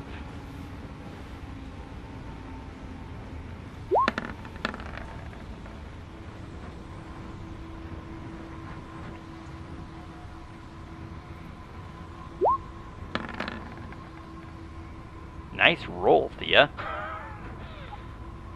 Don't forget to roll for Dell and the mule. I'll roll for the mules, who are, by the way, not harnessed to the cart. Yeah, I don't believe I have an option to roll for the mules, and the first one was Thea, the second one was Dell. Did you click on Dell before rolling the initiative? I did not. My bad. Okay, that's okay. And then once I find my mouse, I'll add them to the I initiative clicked on tracker. this character sheet, but I forgot to click on character tokens for either one of those. Okay, so you did not click on Thía or Dell. Not specifically. I think I moved Thea most recently, so I was probably already clicked on her, but I did not specifically think of it. Okay. Slowly scrolling. So Thea is in with a 22, Dell's in with a 20. So no, you rolled it correctly. So I delete those two. And Adran with an 18. Nice. Everyone rolled really good. So let's sort this. A bellowing shriek of a noise fills the air in an unknown. Unknown? Let me double check that. Unknown. Because I don't know what's there. Thía, you don't understand what it says. Varin and Adran both hear in the goblin tongue, "Take them all!" Is it just weird to me only that I just got shivers down my spine when you said that? So here's the fun part. Thía and Varin and Adran did actually succeed on stealth checks. However, nothing is currently visible on the battlefield. Thía, you are nestled 30 feet up on this cliff face. You have your action, you have your movement, and your bonus action. But you have no visible targets. What would you like to do? So I heard the sound of something. A voice bellowing words you do not know.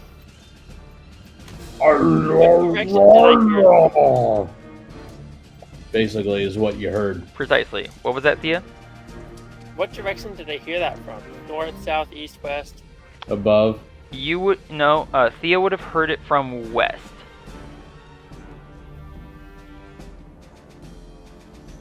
But you would have heard like inside the cave, above the cave, somewhere outside the cave.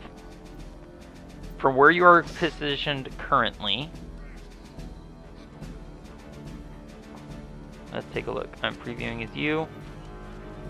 Because of the way that stone ledge is curved right there, you can't see the hill.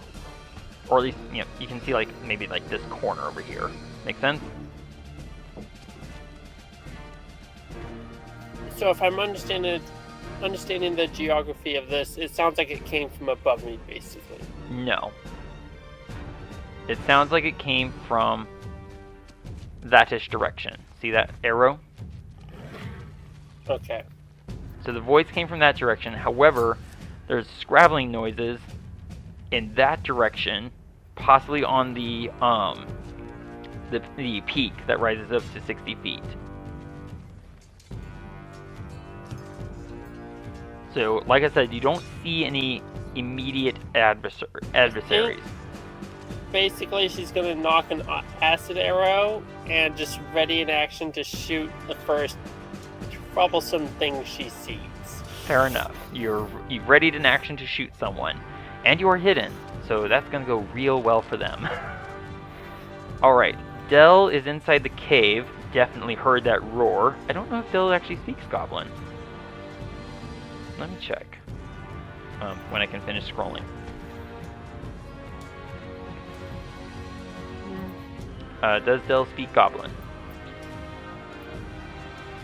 I don't really know where to look. Should be the bottom left corner. He does not. Okay, so he hears a bellowing voice and a shrill screaming cry from two. So both those voices came from different throats. What does Del want to do?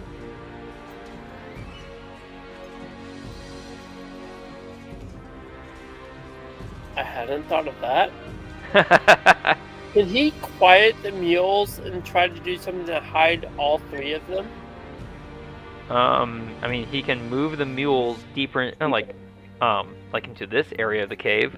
Like, I was gonna say this one, or there, mule, least in line with the entrance, basically. But he's gonna try to quiet the mules and himself, and just try to hide all three of them. Okay. Give me an animal handling check as Del. Let's see how far he can move. 30 feet. Oh, shoot. My bad. I moved instinctually and did not really think of what I was doing. No worries. This button. So he's moved 25 feet. So put him back to where he was here.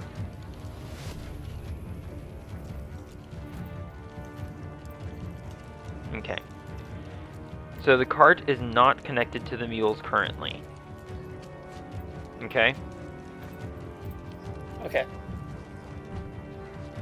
If he wants to move the mules, he has to go to the mules, give me an animal handling check to keep them calm, and then lead them to that corner. Does that make sense?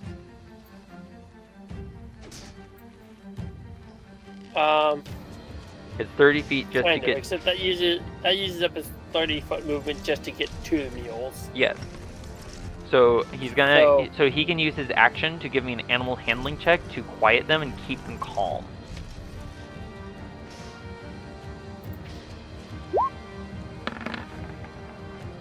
Really terrible at animals. He thinks that's The good news is... he's like trying to manually use his hands to close their mouths, and it's totally not helping. Well, actually, the funny thing is that the mules have traveled with us long enough that they're kind of used to sudden loud noises. So they're just kind of like, oh, hi, here we go again. You actually beat the DC. Well done. Okay, on his next turn, Del will be able to move them, and then use his action to try and hide. Adran, you have your armor on. I don't think you had your shield on your arm. You're out in the open. You've heard that you've heard the noise of something climbing down. Excuse me.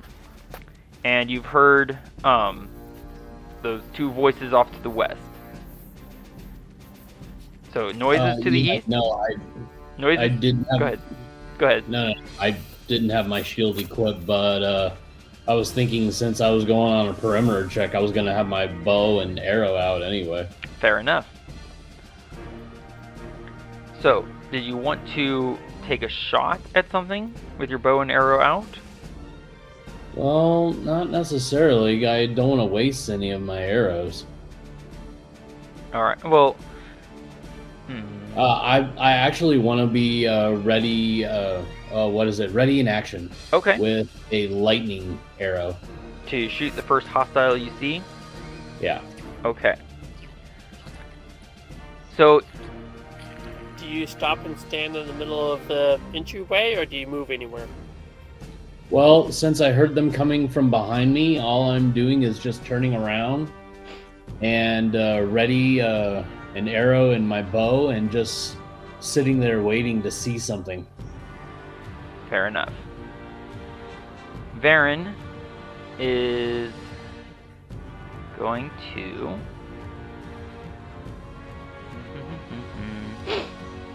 excuse me.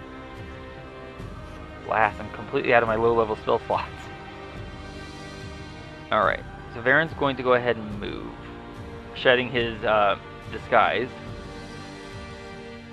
He's going to dash... Oops, he can only go to 70, there we go, to here. And use his bonus action to hide in the darkness. While he puts his... while he gets his... running out of arrows. Since I don't know what exactly we're facing, Varin has his sling in hand. And gets a 25 for stealth. Alright, so... Point of clarification, just so I understand. Given that it is dark, that is considered light obscurement where Thía would be able to hide with her... because it is full-on night, it is heavy obscurement. Okay. Yeah. Thank you. You're welcome. Yes, you can hide in the darkness. The darkness of night. Yeah. Alright, so... thank you. Yep, that whole round was a surprise round. We surprised the enemy, who was trying apparently to sneak up on us. Alright, Thía. I assume you're going to maintain your position and you're ready to action? Or do you want to change? Can I bonus action hide and gradually climb a little bit higher on this cliff? I don't know. It doesn't let me move my character. Yeah, that's because you're right up against the wall for the light effect, which won't let you pass through because that's what I told it to do. So if you want to climb So, higher, you're gonna. She's trying to like stay hidden with her bonus action, but kind of maneuver a little bit to see if she can see anything approaching. You'd have to put your longbow away. That's not gonna work. just pointing out. So I think she stays where she is with her ready action to shoot with an acid arrow. Fair enough. And Dell's turn. He can now move the mules. So The cart will remain where it is. Sorry, what? I'll try to be a little bit more diligent and thoughtful about how I do this. That doesn't work. He's going to try to quietly move the mules over here. Okay. And himself, he's basically trying to stay as far out of sight as possible and keep the mules quiet. Excellent. Give me another animal handling check at normal for Dell.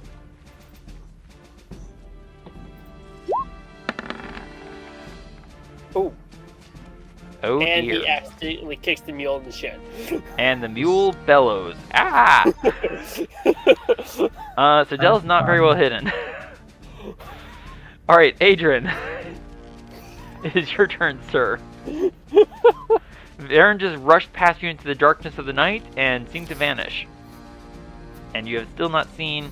Wrong button. What exactly is the immediate threat? But you do still hear those noises to the east on the wall of the peak. Yeah. You are still hidden. I am still hidden. I'm just giving myself some extra space. Fair enough. You're going to maintain your ready to action? Maintain my ready action until I see some type of movement. Okay. I mean, if I had like flaming arrows, yeah, I'd probably shoot one of those in the dark. Or pull out like a firebolt and throw it as far as I possibly can. It would just be a shot of light. Do you want to take a shot with firebolt in the direction of the noises that you're hearing? The scrabbling noises? Yeah. So I'm probably going to be shooting it at disadvantage, my guess. You are not shooting it at disadvantage. Hold on. You're not shooting it at disadvantage. Sorry. You're going to shoot it at normal. I'm going to check the range. I want to say 130 feet, 120 feet. You have a maximum range of 120. Hold that thought there, Thía. So, hang on. If you make a firebolt attack, your shot will go no further than where this ping is. You see where that is? No, 120. It is 120. Or so you can, no more than where the ping? Oh, hang on. But Nope. no more than this? So there's 100 feet. Ah. Yeah. Let me move my screen over so I can actually see. So if you want to use firebolt, that's as far as it goes, which is basically just to the edge of the grass, not even to the stone peak. Okay. Or you can use your longbow, which you do have in hand. I'm going to take a look at your longbow range, if you don't mind. Go for it. I know you have a question, Thía. Please hold. You have 150 normal range and 160. You have a 600-foot maximum range. And because of darkness and the fact that whoever is out there cannot see you, they can't see you, you can't see them. Advantage and disadvantage cancel each other out, and you would make the shot or shots at normal. Thía, what's your question? I have a thought, but Thea is going to stay silent, so I don't know if I'm allowed to say it or not. You'll please wait until your turn. Okay. Thank you. Adran? I caught myself. Well, if I shoot lightning bolt, that's going to light up and give away my position. Lightning bolt, the spell, or lightning arrow? I'm sorry, lightning arrow. Yes. Same thing's gonna happen with Firebolt anyway. Yes. I'll use Firebolt. Okay. As I said, it's only going to go to about the edge of the grass. Okay. It does are you shooting up in the direction of those scrabbling noises that you're hearing? No, I wanted to shoot in the direction of where the goblins were coming from. What goblins? The goblins that shouted out, "Get them!" Interesting. What goblins? I didn't say goblin. Didn't you? No, I didn't. They spoke goblin. They spoke in goblin, but that doesn't make them goblin. You speak goblin, but you're not a goblin. I could be. You're not. You blast Firebolt in that direction, and you basically see the edge of the grass. And then, light goes out. Can I just throw it in the direction of the voices? Yeah, I mean, you could bonus that. Wait, no, you used your action to cast Firebolt. I mean, if you action surge, you can cast Dancing Light, I guess. Do you want to use action surge to cast Dancing Light? No, I just want to throw a Firebolt because I haven't done it in a long time. Fair. Unfortunately, you don't see anything with that. Excuse me. And you already moved, yes? Yes, I've already moved. Is there anything else you want to do with your turn, sir? No, I just wanted to use my Firebolt and throw it in there, see if I can hit something. Fair enough. You don't see anything, but you do hear something ripping through soil and stones going crashing and clacking against each other. And then a long, low, hungry...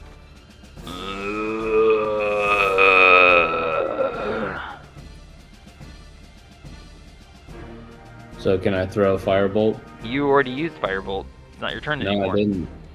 Yes, you did. You said you threw Firebolt. No. I haven't even pushed the button yet. Oh, okay. I said if you throw Firebolt, you can.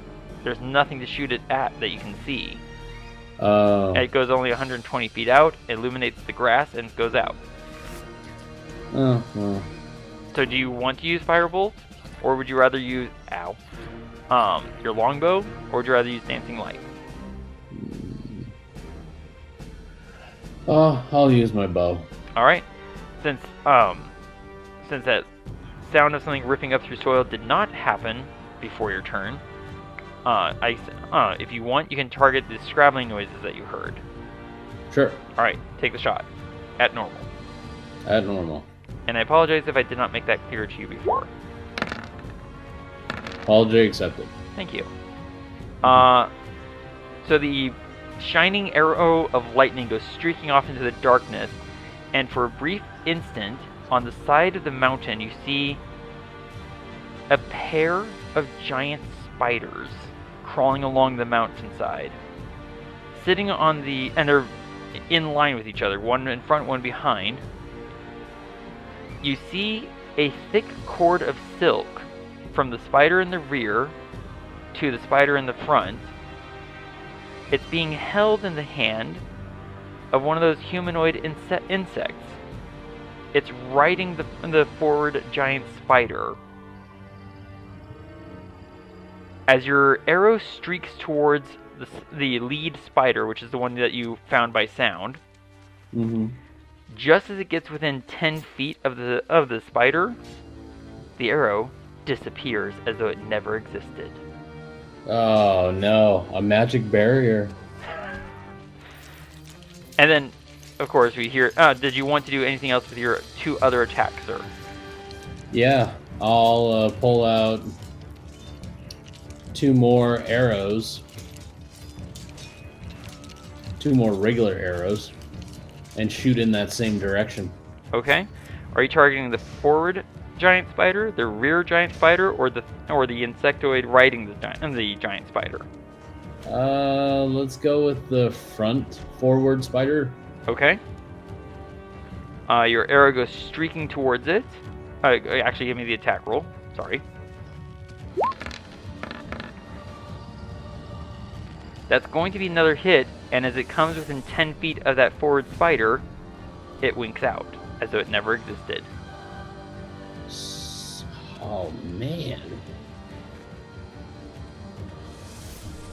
I really have no idea what the heck is going on now. I'm gonna guess you didn't quite hear or understand what I said before.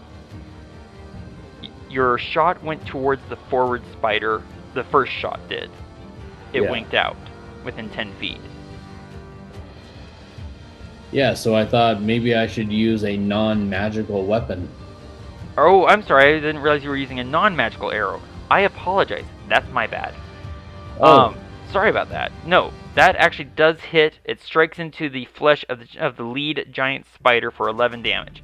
I have to pay better attention. That makes more sense now. I need to pay attention to the words that come up on the screen, which you'd think would be a good idea, or do a better job of saying I'm using a non-magic arrow.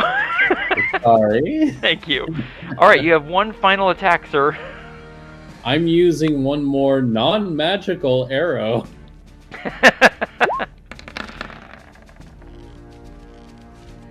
Okay, that is definitely another hit. Are you targeting the same spider? Yes. Okay, there we go. Now we're on track. Yay! Yay. You only caught sight of it thanks to having highlighted it with that original lightning arrow, but, well, the lightning arrow didn't hit because the magic arrow went bye-bye. Alright, then the ground rips up. Stones crash down around each other and as something comes crawling out of the ground. And it's now going to use its action. Wait, what'd you say? I said no. Hold on. What's the movement speed?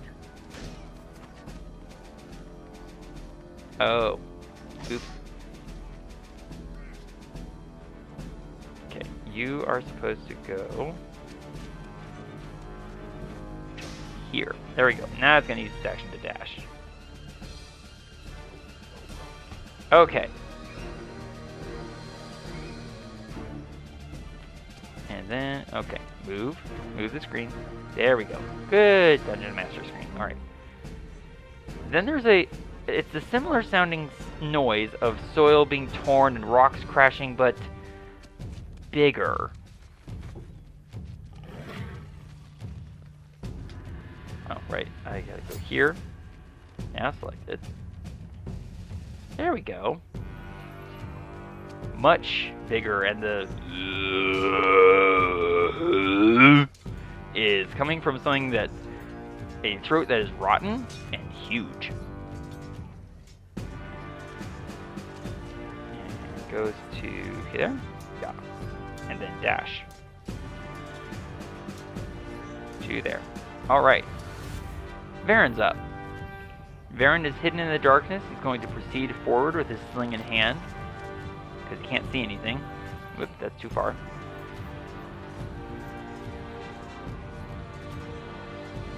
Varin's going to target the noises, the moans, the first ones that he heard, and take a shot. At normal, because being unable to see the target, and the target being unable to see him, negates advantage and disadvantage. So, sling away. There it is.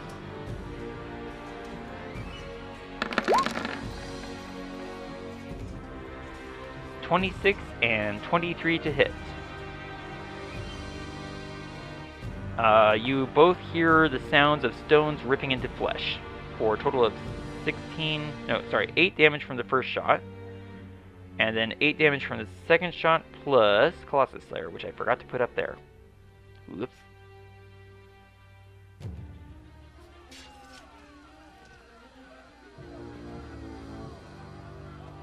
It might help if I actually rolled the dice. Oops.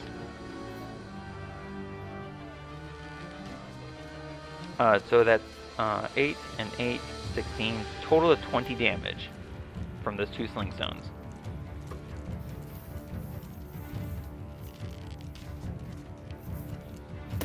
All right. And then Varin's going to bonus action hide.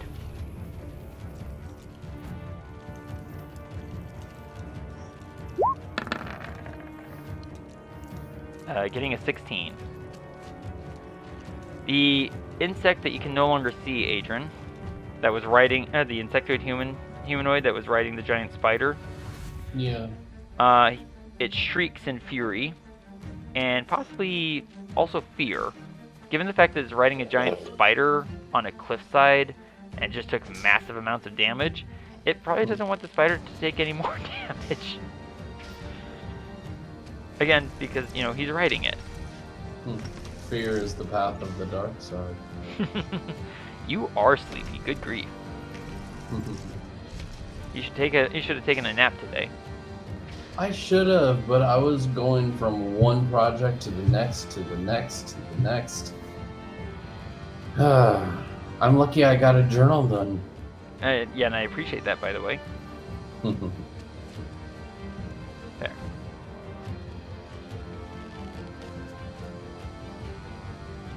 Oops. Let's put you there. Okay. So it's going to do that, and does it have anything you can use to attack with? I'm going to say no. He has his insults. True. And then there's the sound of ground ripping as something large begins to crawl out of the ground. This is unfortunate for that insect riding the giant spider. You guys can't see anything, but it doesn't sound pretty. I will translate. Solomon Grundy, born on a Monday, christened on a Tuesday. There is an ugly crunch of exoskeleton being rendered into pulp. Oh, snap, crackle, and pop that way. Oh. Squish.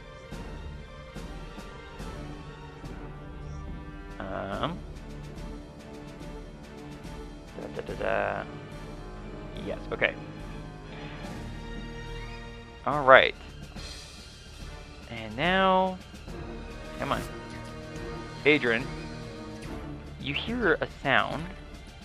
Oh, like all the other ones. No. This is more like... curious. It's more like a... Clop, clop, clop, clop. Clop, clop, clop, clop. But much faster.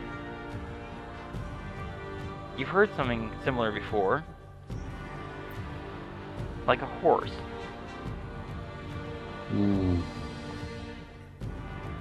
As you turn and glance over your shoulder, you see a dim outline of something on the hilltop to your west.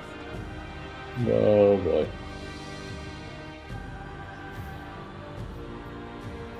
It is a figure sitting astride it's not a horse, it's a skeleton of a horse. A stout horse. The figure, you can't see much about the figure itself given the distance and darkness, but what you can see is two pinpricks of hollow orange, yellow, and red flames where eyes should be.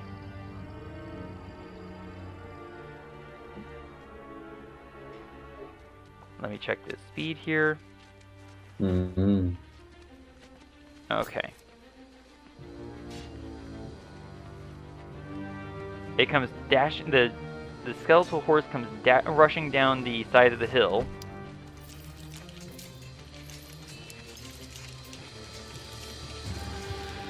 And now you can see it much clearer. It's a figure in plate armor with a huge shield on the left arm. In the visor of the helmet it wears are the two burning eyes. And it points a long... Oh, yes, you can, in a moment. I know what you're going to say, but give me one moment. Go ahead. Thank you. It's going to point at you. Actually, go ahead with your ready to reaction, Thía. I was gonna say, because as I see this thing approaching Adran, I probably would have shot at it with my Yes. acid arrow. Did you want to target the rider or the horse? The rider. All right. Give me the attack roll. I need to figure out, because I'm hidden, so I have advantage. Yes. You do have advantage, and you can see him, which means you do not have disadvantage.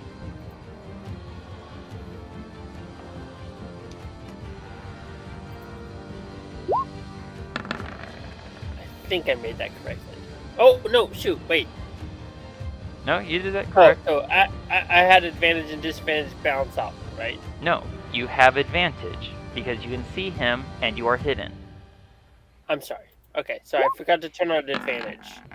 Well, that turns So, a nat it's 1 not into a an advantage. 22. The 22, it glances off the edge of the shield and barely hits the target. You get sneak attack. Let me check real quick. I don't know. Oh, it did include sneak attack. Yes, it did. Okay. So that's a total of 40 damage with acid. That did account for my arrow. Thank you very much. Let me check something real quick. Yeah. So Okay. I just imagine the scene like dashing down off the hill towards Adran as it catches an arrow like right between two plates of armor. Yep. So watch that Nice. health bar. Ow. And that was 40 damage. Yikes. Not super encouraging. Have fun, Adran! Adran, the figure Yeah. points at you, and you hear arcane language spilling from its unseen mouth. It's casting a spell. Does it struggle to cast that spell as it takes damage? Apparently not. Adran, you have a split second. I do believe you have a spell scroll of counterspell. I do. Did you want to use that? Yes, because I hear something along the lines of him saying, "Penance stare." Alright, so you're going to use counterspell? Yes. Okay. Alright, so that negates the spell he was going to cast. That's on my bio. Counterspell. And Oh, you're using the scroll. yes, he had a from a long ago find Long ago. a spell scroll of counterspell. So he uses that, it shreds into dust. Alright, so that was this creature's turn. That was close. And you have no idea what it was going to do. I have no idea and don't want to know. Why? Where's your sense of adventure? Sense of adventure happened when I went to the desert. And you hear soil ripping and stones clattering aside. Oh, again? Indeed. And then dashing.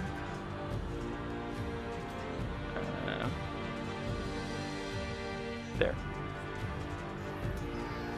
That should have been 30 feet. Yes, perfect. The mules are freaking out in the cave, and yeah, their presence is very well known. Alright. And then a smaller ripping of soil and stones clattering. And then dash.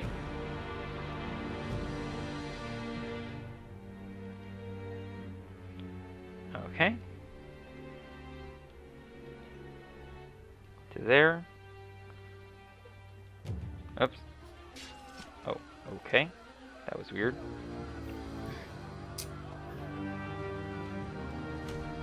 The biggest problem for me right now is I don't have the option of using volley until I can see my targets. Dun dun dun. Yeah, pretty much. And this guy.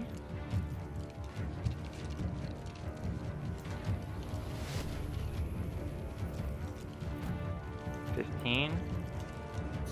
Hang on. There we go. And come on. There we go. There.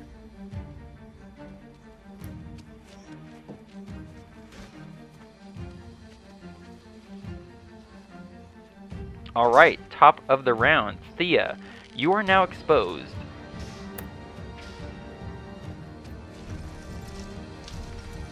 Well, I am exposed, even though I'm in darkness.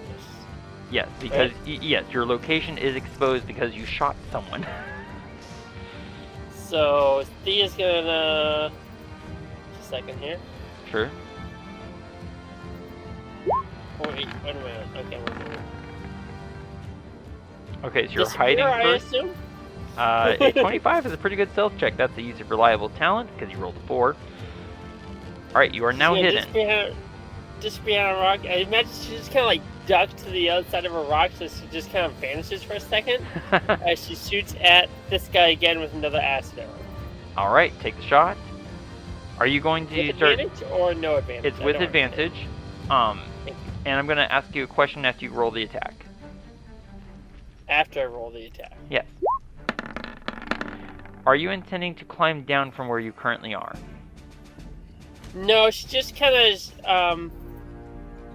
I'm basically just going to shift her over here. Okay. So she just kind of shoots from a different position. Okay. Yep. From that Given the position- last roll, I'm going to assume that just kind of just digs in right beside the arrow she shot last time. You're right? shooting. You're at 30 feet height, right? Roughly. Okay. So you are shooting through the branches of a petrified tree. But it'd help if she was here. Let's take a look. Because I assumed I was above the tree, honestly. She's about 35 feet up. 35 feet up, and the tree is more or less concurrent with your height. Oh, okay. The petrified tree. So... Because she definitely would have tried to dig herself into a spot with a clear line of sight into the valley. yeah, but into the valley, but this is not quite as into the valley as... Okay, let's try this so I can see it better.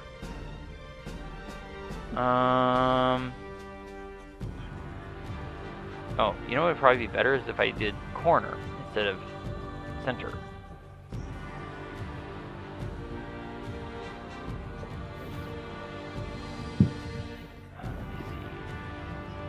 No, I think that's yeah. From that position, you have clear line of fire.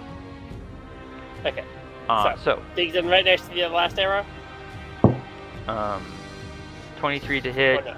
I'm sorry. What was your question? I was trying to figure out if it hits or not. It hits. Give me sneak attack and regular damage. Ooh. Ouch. Okay. Well, that's more like 50. Yep, 50 damage. Watch that health bar.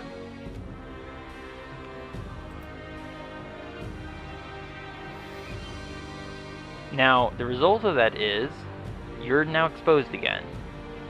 Yeah, it's going to be the way it is. Because you hid, moved, shot. Yep. Okay. So you are now exposed. But good shooting, seriously. Actually, just a second. Hold on. Because I believe she moved from here last. So with that, she's going to just kind of move back behind the tree a little bit after her shot. Sure. Makes sense. Let me just measure that up, make sure I have that. My measurement tool is gone. There it is.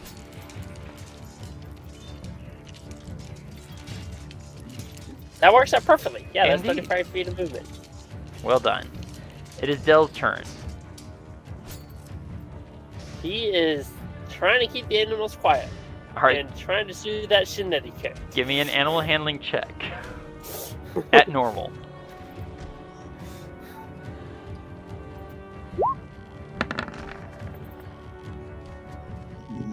Okay, yeah, the mule starts quieting down.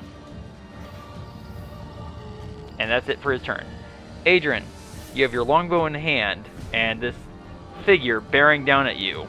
What would you like to do, sir? So I'm seeing like 2 health bars there. What's the second health bar that's really long? The horse. Oh, okay. Well, I was thinking about it, and I'm like, well, if I use my bow and arrow on him, he's what, 10 feet away? Yeah, give or take. Does that still put me in the normal range? Oh, does that definitely puts you in increase the normal. damage? There's a 5-foot space between you and your enemy, so you can take shots at normal. Okay. I mean, you can even move and trigger no attack of opportunity. That is also true. I just now realized. I was just contemplating entertaining the idea of maybe doing a level 3 magic missile. So then I would have 5 magic missiles instead of 3. I mean, you can do that if you want. Yeah, but now that I know I can use my bow and have 3 direct line of shots with him, now I'm just wondering, do I do regular arrows or magic arrows? It's up to you. I know. I'm gonna do at least 1 magic arrow on him, so lightning arrow. Okay. Pulled 1 from my quiver, and now I'm gonna roll it.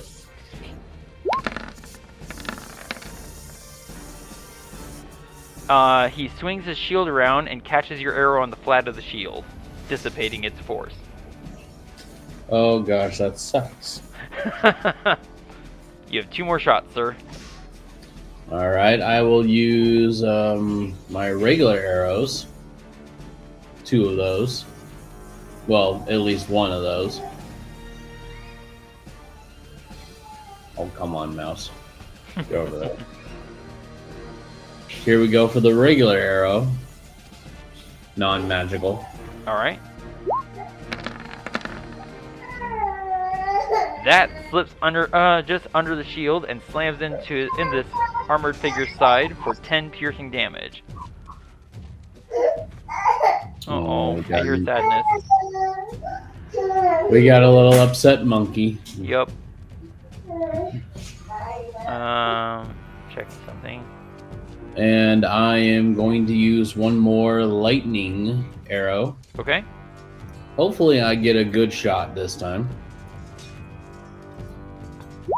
I was really surprised to see 31 on my last roll. That also hits for another 8 damage. Nice Hey, shooting. great. And you still have your movement, sir. I do. Since I have hit him, what was that one other special move I can actually use?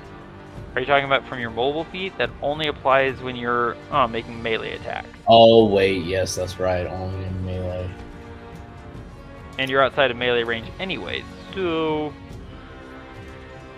Oh well, I'll still take my 40 feet. Fair enough. Which is also a cool ability. And where are you moving to? Let's see. Oh, come on. The icons are getting in the way. Alright, so that was 10. There's 20.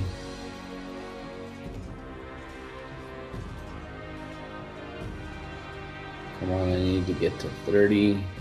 There we go. It's 30. And let's see, did I want to do anything else? No, I can't do anything else. Unless I do an action surge, but I'm saving that for later. Fair enough. Yep, Thía, nope, that was my turn. so that ends your turn? Alright. Yeah. Thía, in answer to your question, I cannot, because it was off the map.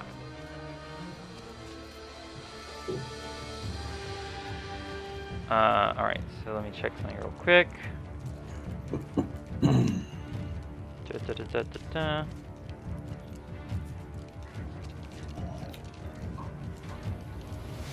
You're welcome, Thía. Yeah, okay.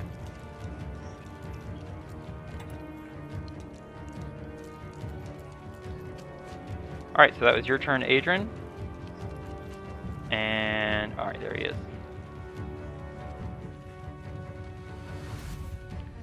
Make sure I've got the right one. Yes. It's going to use its action to dash.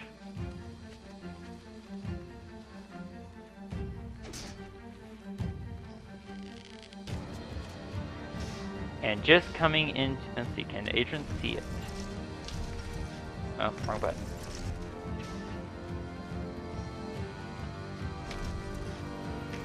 Adran, just coming into the edges of your dark vision, you see a rambling husk of rotten flesh peeling and falling off. It's a zombie.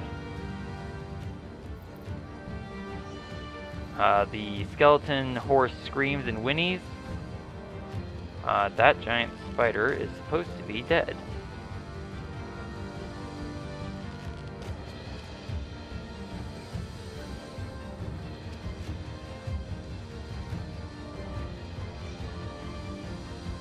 There we go.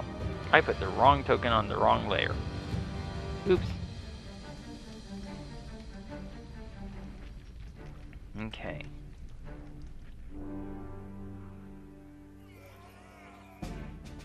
And Adran, take a look at what's coming up to you, sir.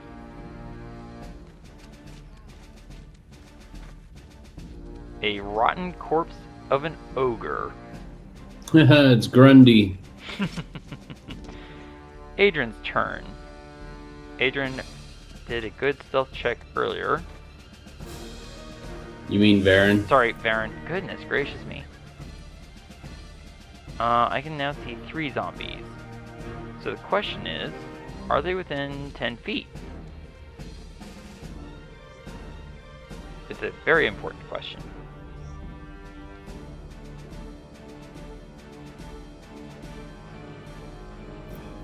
Come on. Like... So. Would you believe I can get volley to hit all 3? So, Varin's gonna volley. I'm going to shoot with advantage from hidden at that first zombie. The one nearest me. And he's gonna take Colossus Slayer if I hit. And I'm also gonna use Sharpshooter. So, Sharpshooter, there you are. Alright, firstling away.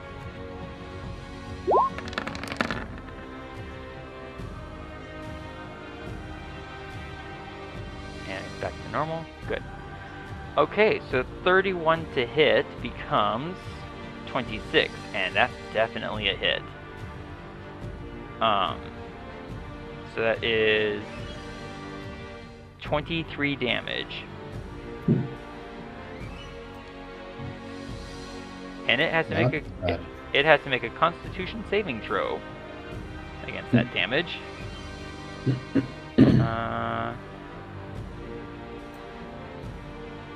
Okay. And stop moving.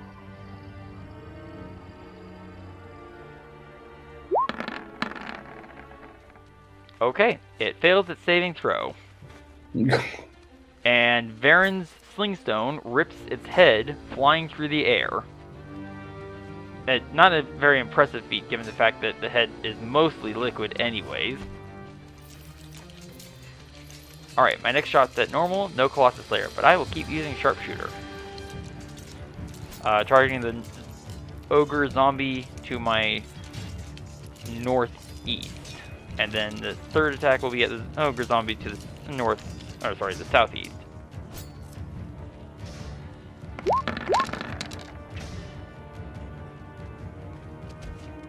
Alright, 29 to hit, -5, 24 to hit. That hits for 17 damage. Second it's shot. 18 -5, 13 is still a hit for 16.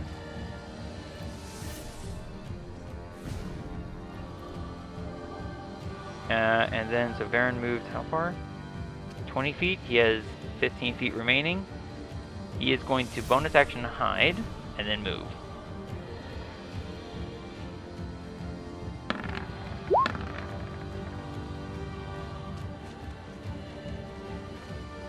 And avoid making any commentary about the fact that, more zombies.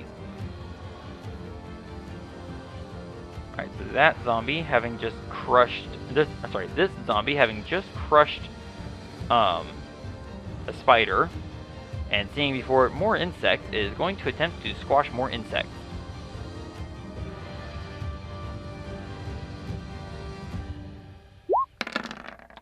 Just out of curiosity, but everyone can still hear me, right? Yes, I just have my thing on mute. Gotcha. Thank you. That's a hit for 15 bludgeoning damage. Alright, it's that figure sitting on the skeletal horse's turn. It turns its burning eyes towards you, Thía. Since you... It just kind of gulps behind the tree. Right. And Thía... Okay, it's going slow on me again, sorry.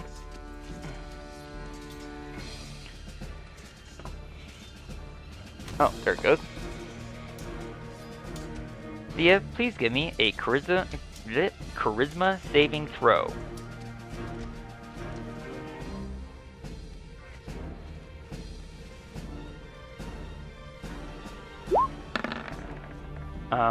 Okay. Why are you rolling with advantage? Sorry, I forgot to set to advantage. I checked it like half second after I rolled. Okay. Alright, hang on, I gotta find it.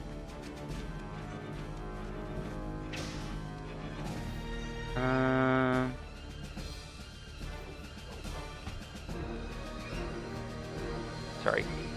I'm running to that familiar old problem where the character sheet doesn't want to scroll properly. I cannot reciprocate. I do not know what that's like. Okay. Magic sweeps towards you, and for a brief instant, you feel your body temporarily fade, and at the last possible moment, you snatch back and manage to stay here, is the best way to put it. As I said, Thía gulps loudly.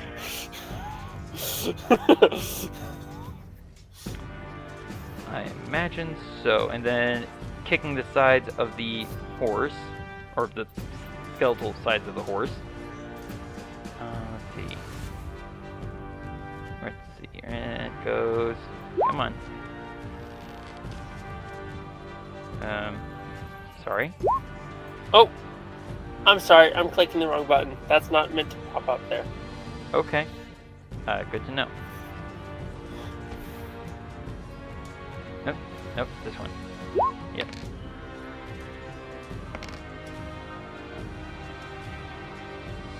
The rider apparently gallops on its skeletal horse out of sight.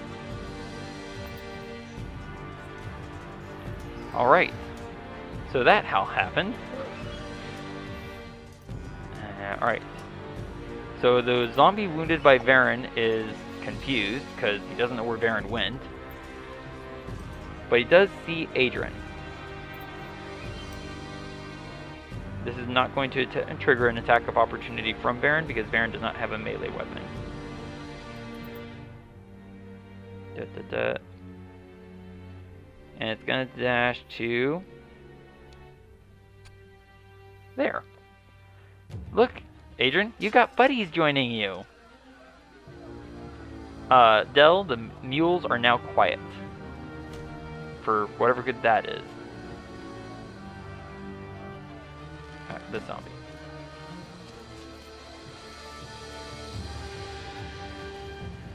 Oh. Sorry? Well, at least I stopped kicking them in the shin. Yeah, right?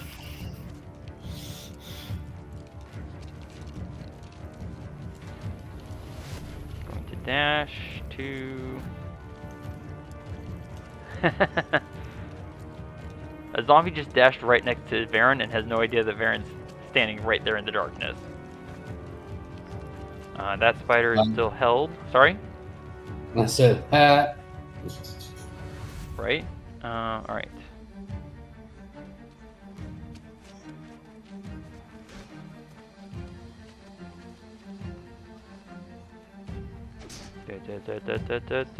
Dash to there. Da, da, da, da, da, da, da, da, da. And final zombie. There it is. Oops, too far. There we go. Dashes to there. Top of the round. Thía, hit your move. Alright, we're back. Thía, it is your move. You cannot see the mounted figure anymore. But you can see a bunch of zombies. Some are heading directly towards Adran. Some seem to be making a beeline towards you. They're actually coming toward, like running straight towards me. You're- I missed that detail. Yeah. Well, see, how far can you see? Oh. I think I can see them. It's just. Oh wait. Nope, they are actually outside of your dark vision. Oh, So you actually can't see any of the zombies. You can just hear them. hold on.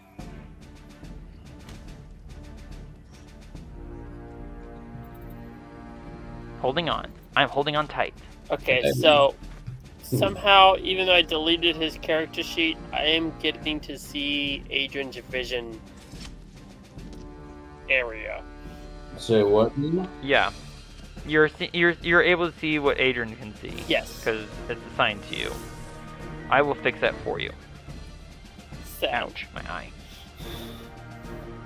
So you will no longer be able to see what he can see. I can see clearly now. I'm being surveillanced. That's comforting to know. Big brother is watching me all the way. oh, And I will do the same for my token as soon as I can. I suddenly feel very lonely And why is that? because I can't see anything anymore.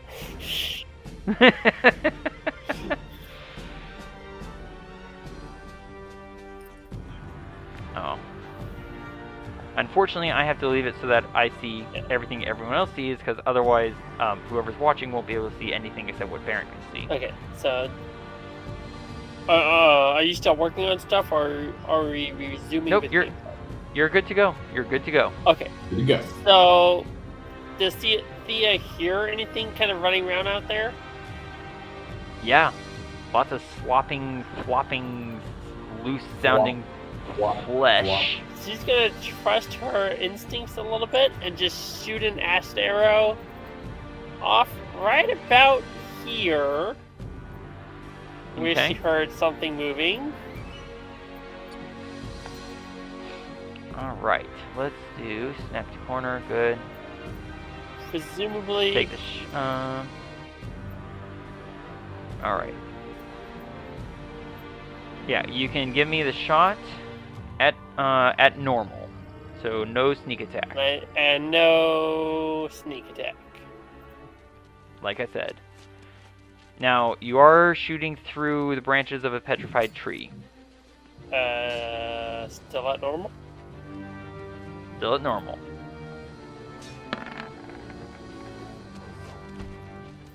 I'm pretty sure she 8, heard a 14. thunk into some wood.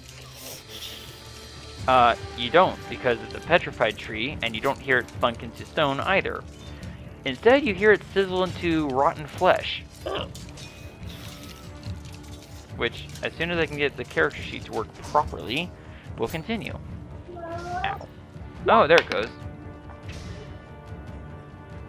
I think that. I said no sneak attack. My sneak attack is turned off. Oh, you have your sharpshooter turned on. Your sharpshooter damage. Was that not supposed So to? well, you didn't take the shot with a -5 into your attack roll. Okay, I thought that worked automatically, so I'll just. No. You only get the +10 to damage if you take a -5 to the attack roll. Okay, so I'll admit I'm metagaming a little bit, but I'm gonna just go with the option of not having that on. Okay, so the 10 is I thought that it counted the 10 damage is off. Sorry. Sorry. I thought that it counted automatically. I didn't. No, you if you look at your character sheet, and I opened the wrong one.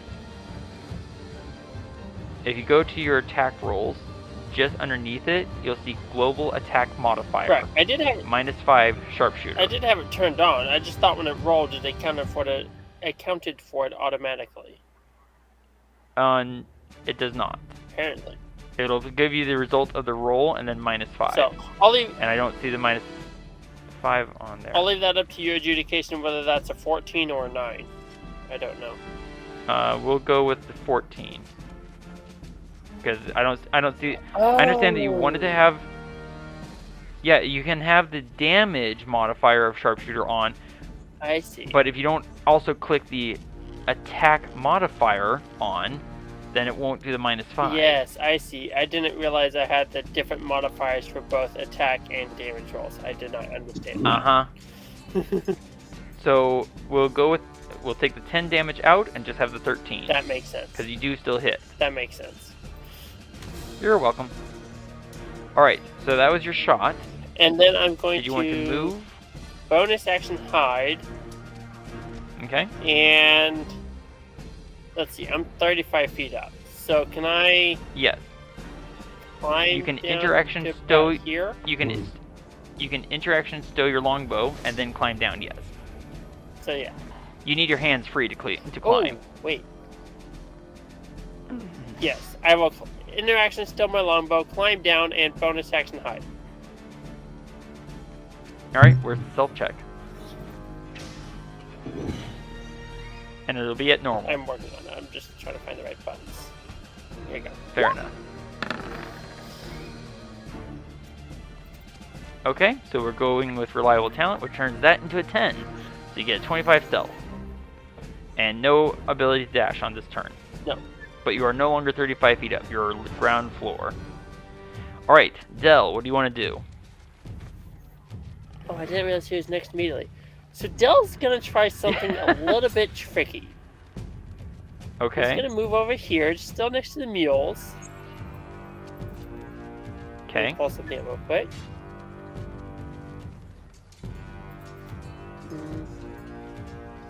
That does not work. Sorry, that does not work. So he's gonna cast Dancing Lights. And he's gonna create some lights. How many does he want to make? I'm trying to see if I can find a way to set a marker point. Here you go. Oh, can I move that? Maybe? I cannot. Try it I and cannot. see? Give me just a second.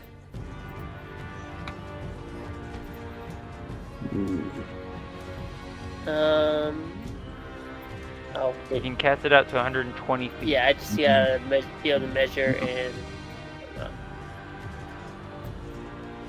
So you place it. You give me a ping where you want it. Oh, dang it! That doesn't work.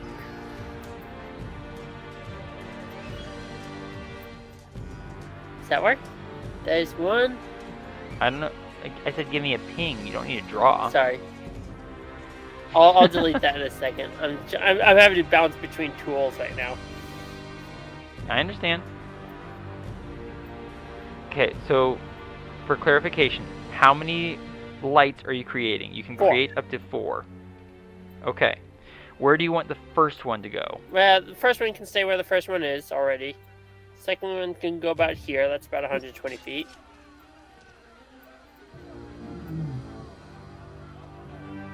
Okay, and they also have to be within 20 feet of each other. Yeah, I'm just trying to make sure I set these up. Oh, you already got that. Nice. Like so. I'm watching where you put the arrow.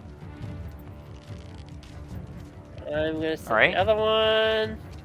That doesn't. Alright, that lights up Adran. I don't really want to light him up. Well, he's already lit up. Yeah, I'm not trying to Put do a that. light right Sorry, next to him buddy. already. Oh, it's no good. I plan on lighting myself up anyway. Yeah, the other one can go one more square to the right, but that's about right. Like so? Yeah. Alright, and Dell is now concentrating.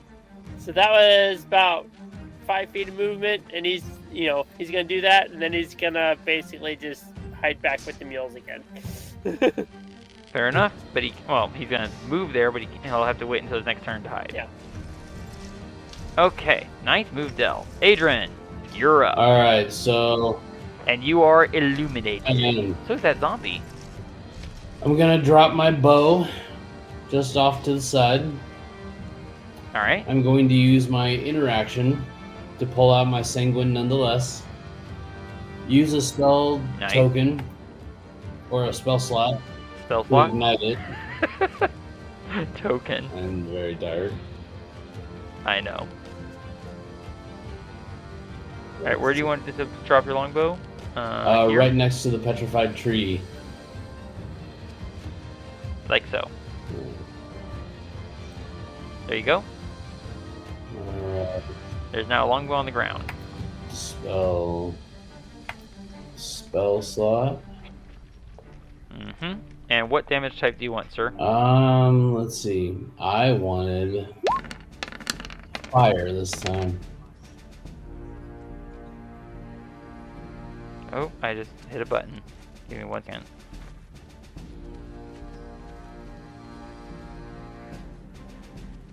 Fireblade is what you're choosing? Yes, please. Okay, I will... Okay, I'm slowly getting back to where I need to be.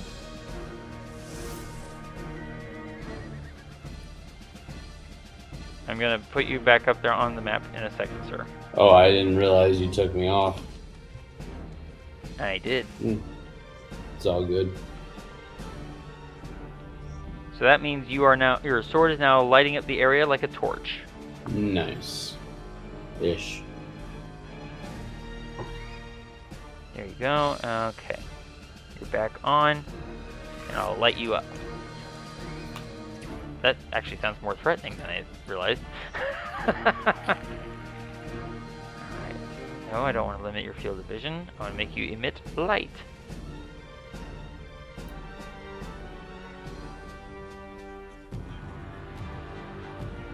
There you go. Nice. Thea, how's that look for you? Thea's muted, maybe? Alright, so you've lit your blade. Bad. Cool. No, you're fine. And then I'm not... Okay, so who rolled 3d6? And why? I did not. That was an accident. I was trying to click on something else, and I clicked on the wrong button. Gotcha. Alright, Adran, you still have your movement and your action. I still have my movement and my action. Yep, because it's a bonus action to activate the sanguine nonetheless. Oh yes, thank you. I wanted You're to take welcome. my action and equip my shield. Aww. Okay, fair enough. What's the matter? Are you nervous? Now I plan on using my action surge. Nice. Can't wait until I have 2 action surge movements. And then I plan on approaching The wounded zombie? yeah, actually. So I'm right here Fair enough. next to that wounded zombie. And I'll attack him. Go for it. Here's my first attack. And yes, I'm on normal. Good. Come on. You stab like a sleepy elephant Yes. into this big knee for 9 fire damage.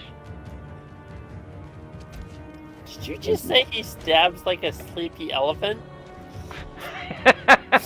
I did. I have no idea what to think of that. What was that? That That was was a sleepy elephant. Oh my gosh. I hope you clean your microphone. Well, that was your first attack. I heard Sounds like I'm laughing. I should get an inspiration point. I was gonna say, can players award inspiration points to other players, or is that just players to DMs and GMs to players? So, for player to player, you can give your inspiration points if you have one to another player. Oh. For me, since I'm a player DM, you can give me an inspiration point whether you have one or not. I see. Okay. Because I am not going to give myself a Okay. Yeah. Got it. inspiration point on my own. Alright, Adrian, not quite that funny. Alright, so that's a 20 to hit for another 11 damage. Nice. Where's he at now? Well, you watch his health bar, and Nice. he is effectively bloodied. You have one more attack, sir. Yeah. Let's see. I'm just going to attack him again. That makes sense.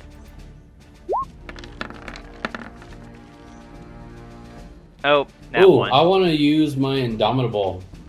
No! I have that's- no that's for- Indomitables.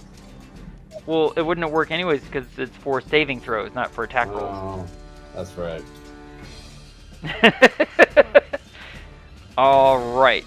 So that was your turn, I believe. Yeah. Excellent. But you are also now illuminating the entire battle. Well, at least the battlefield immediately around you. Hmm. All right.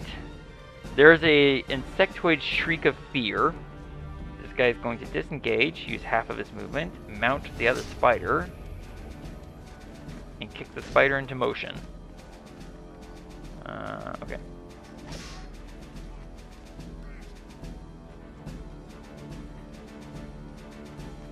It's gonna go to.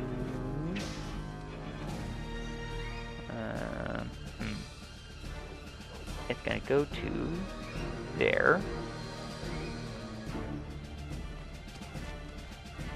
Okay, I need to check something real quick. This guy. Okay, yep, that does not require an attack of opportunity, or that does not trigger an attack of opportunity. And then there, and then, oops, too far. And come on, there.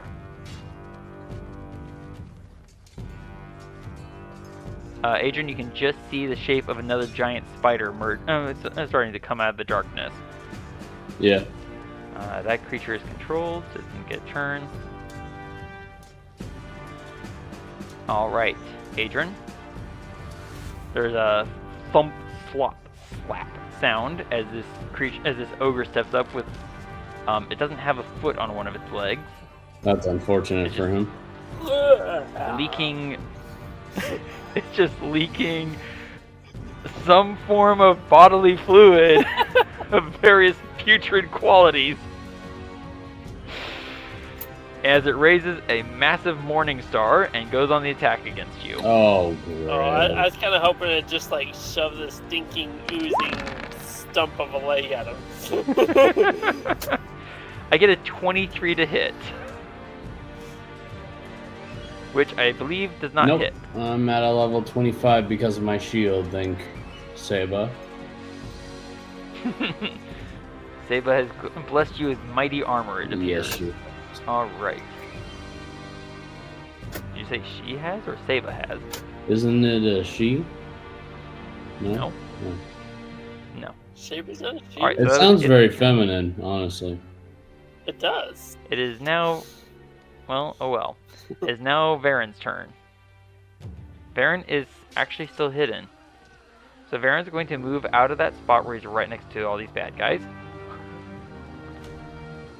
And hey, there's 3 zombies all just grouped very nicely together. Mhm. And there we go. I mean, they were searching for Thía, but I might as well take some shots at them. I assume Thía doesn't mind. First shot. Me shooting sling stones at zombies who are trying to come after Oh, you. okay, I misunderstood. Nope, not No at worries. all. I thought you might not mind. Honestly, I don't Alright, think first she shot. can tell. I'm sorry? Honestly, I don't think she can see or tell what's happening. She cannot. Not where Varin is. First shot's at advantage. No Colossus Slayer. I'm going to use Sharpshooter. Slingstone down. See what I mean about how it when you have the right checks marked there, Thía? I'm sorry, what? I get that. If you look at my attack roll, you'll see the 31 plus -5. Oh, yeah. That's how it should. That's how it should look. Yeah, I'm sorry. All right, so I'm targeting. No worries. I'm just trying to help you out. Yeah. Give you a mind picture of what to look for. Yeah. Targeting the zombie nearest me, I get 26 to hit. That hits for 17 damage. Okay, that reduced its health bar massively. Next shot at normal. Still a sharpshooter. And targeting the next nearest zombie.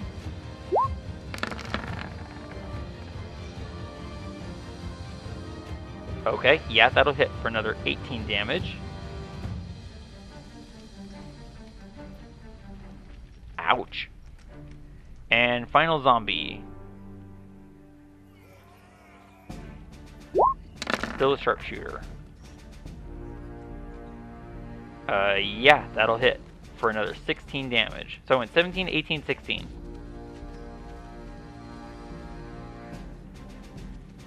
And then bonus action hide and move.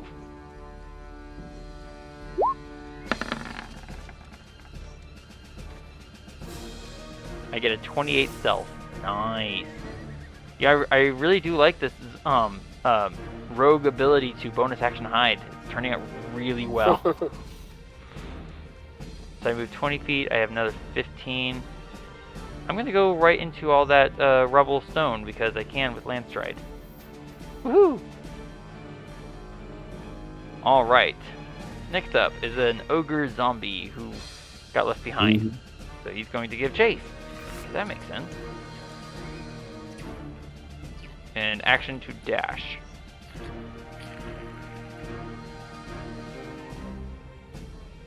Oops. A little too close there. Alright. Alright. The mounted figure calls out again in Goblin. Crush them! Feast on their bones! But does not make an appearance. Adran, the big fellow that you just burnt in the knee a couple of times, looks down at you and is gonna swing his Morning Star at your face. Yeah. When I find his character sheet. There it is. So here it comes.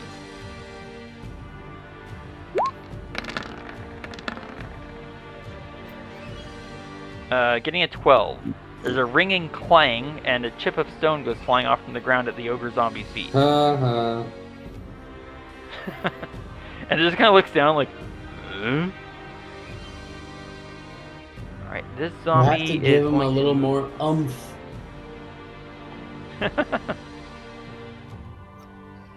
Are you sure you want to give them advice? I'm pretty sure he's not too smart in the head to think and figure out what it is I'm trying to say. Probably not. Should have been through here. Yeah, there we go. And then dash. Because it doesn't see anything to smash there. And zombies are dumb. The mules are quieting. Or quieted, excuse me.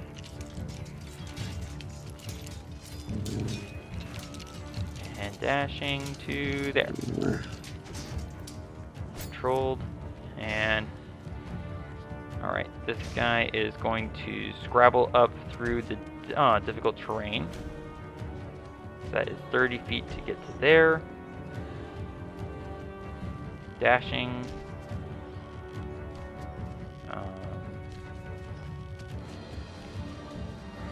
Okay. And gets to, come on, there.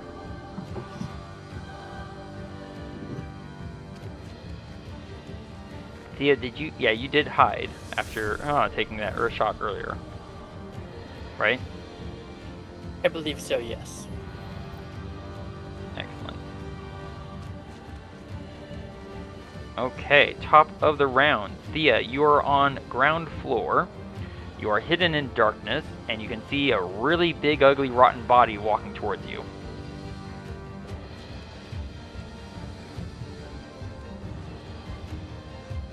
What would you like to do?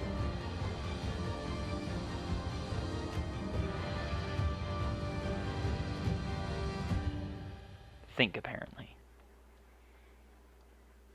Are you saying something?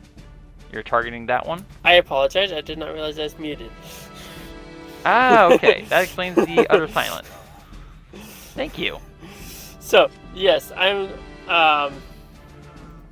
Yep, you have a clear line of fire. Center, yeah, I was going to shoot at that, kind of limpingly ogre, or big ugly thing, at least. Near Fair. Adran. Yeah. I believe with advantage. You have advantage on the shot, That yes. he's near an enemy and visible. Yes. He is visible to you, given the fact that he's outlined in fire. And now that I have the right settings figured out, I would do it at with sharpshooter and with an acid arrow. So 18. Sorry. 3 minus 5, 18. 18. That is a hit. As it kind of sinks into his armpit, it's just in the ribs. Let's see, where is he? I don't see sneak attack. Oh, my bad. I'm just gonna roll a 76 then. Yes. So that is 23 currently.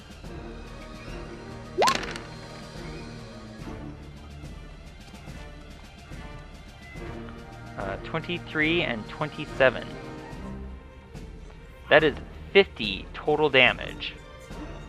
Was I missing snake for my last couple of rolls? I think I was. Yeah, because you didn't have advantage. No, I had advantage at the time, but too late to calculate now. You did not because you were not hidden. And you couldn't see your targets. Oh. Where's the button? Oh, there it is. Okay. Constitution saving throw. Go! Like, this is gonna help. I was gonna say, is he still alive 50 enough for a Constitution saving throw? Technically, yes. However, that is not a success. You dealt him 50 damage. Yeah, that's alright. He'd be dead. Adran, please give me a dexterity saving throw. Oh. Huh? Adran, please give me a dexterity saving throw. Because this huge body is suddenly toppling towards you. Good thing you did not get in that one. You managed to brush its flopping arms away with your shield, and you are not pinned beneath it. Wow. I'm just imagining Thía with this shot of like zombie pancake. Right? I'm just imagining Thía with this shot straight into the rib cage. It's like, yes! Oh no! Sorry, sound like go bug-eyed wide. Oops. Adran, you see the sizzling acid shot. You know exactly where that came from. Oh, yeah. And the zombie almost falls on you. Thea, you still have your bonus action and your movement. She's gonna kind of slip into the shadows as she moves a little bit out of the way of where she was. Okay.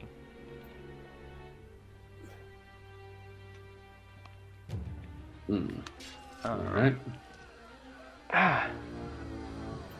Alright, so Dell's turn. Did you give me a dexterity, sorry, a stealth check before you moved? Me? I'm sorry, for Thea. Thea. Yes, for Thea. I did not think of that. That's a mistake. Alright. Alright, well, I'm sorry, we've already... Nope. Nothing? You've moved... Can she stealth check after she moves? She can. So you are unseen and unheard. Well, in darkness. let me throw that stealth check first. With a 33, you are unseen and unheard in the darkness. And after that, because I believe she only... Let me double check this real quick. I don't think she moved her full distance yet. Yeah, she only moved about 25 feet. Yeah, 10 more feet. You gotta start watching out for that if you want to be hidden. Yep, absolutely. I made the mistake. No worries. I'm going to be a little bit harder on that to help drive it home to remember. Yeah, no worries. I made the mistake. You're a good sport. All right. Ow. Dell's move. Oh.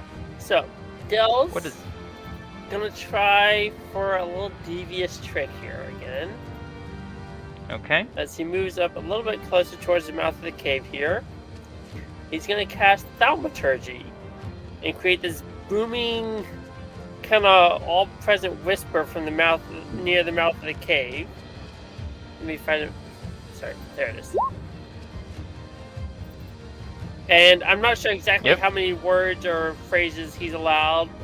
We're just gonna utter something along the lines of, "You dare enter here," in this booming whisper. Oh, wait, sorry. One thing, just a second. Let me give you some... if I may. Yeah, go ahead.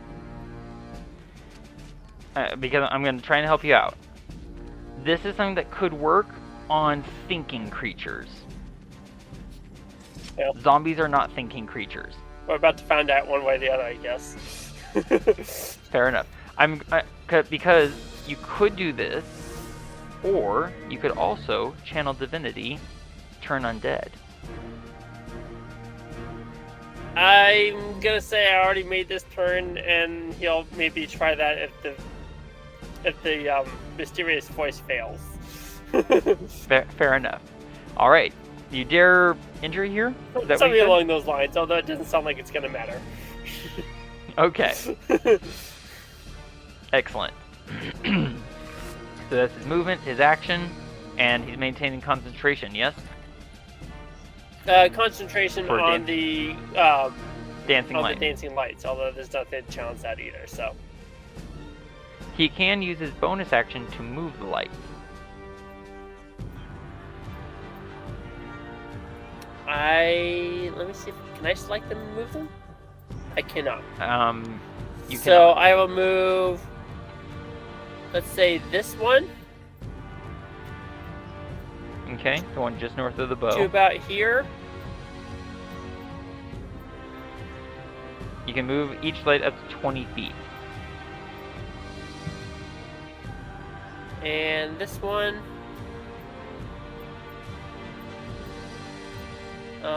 To where? just a second.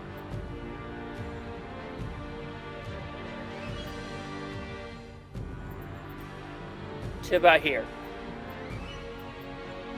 Okay, is that within 20 feet of the other light? It is not. So if you go that far, that's 25 feet and the light will go out. Let's just move it 5, 10. Yeah, there we go. Alright, no worries. Alright, so it's there. And then after he tries his trick of thaumaturgy and the lights, he'll just duck back another 5 feet. Because he moved about 25 Okay, All right. before making the voice. Adran. It is your turn, sir. You have one zombie right next to you Yay. that's fully healthy. Mhm. Well, I think I'm going to swing at his kneecaps. Makes sense. Makes sense. And you are both of an appropriate height for such a tactic. That is a 14, and that hits for 10 fire damage, burning into his. Oh, he doesn't have a kneecap anymore, or didn't before you attacked him. So you dig into, well, whatever's underneath the kneecap. Mhm. You have 2 more attacks, sir. By the way, because of mobile, you can now leave his area without triggering an attack of opportunity. Yay. That's another hit for another 10 fire damage. Burning where his navel is... Ooh. There's a lot of black fluids pouring out. Okay, here we go.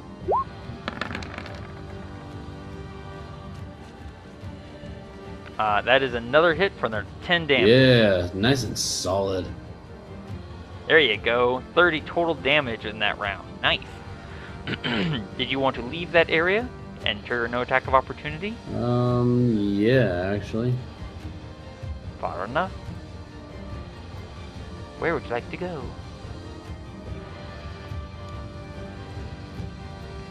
Excellent. Alright, the insectoid is going to have its mount disengage. Pardon me. Alright, that should be my 40 feet. Actually, it's going to go ahead and dash. Wait, what? Sorry, I didn't realize you were moving the full 40. Yeah. My bad.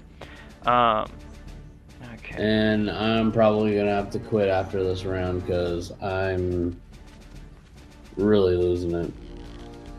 I understand. And the giant spider comes into view. And that does trigger an attack of opportunity for the spider.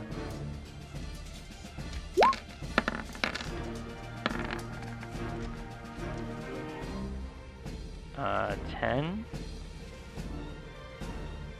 Actually misses the spider. Alright then. Disgruntled by your damage to his knee and belly, this zombie is going to slug its way across the stone to you, sir. And here comes its Morning Star.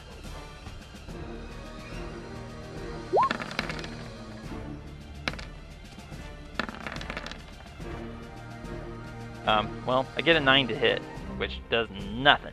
Mm-hmm. Alright, Varin's turn.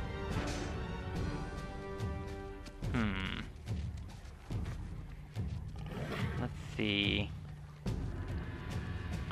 Will volley be of any help to me here?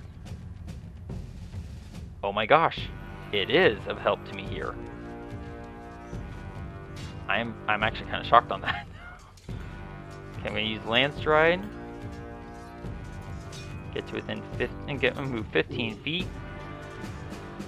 I'm attacking from hidden.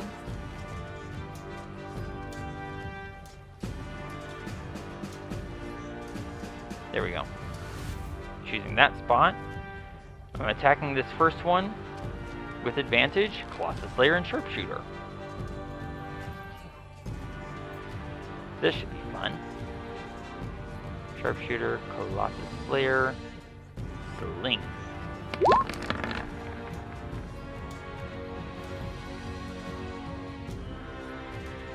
I get 21, which that hits.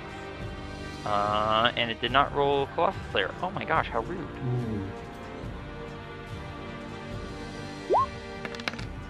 So that's actually 18 and 2, that's 20 points of damage.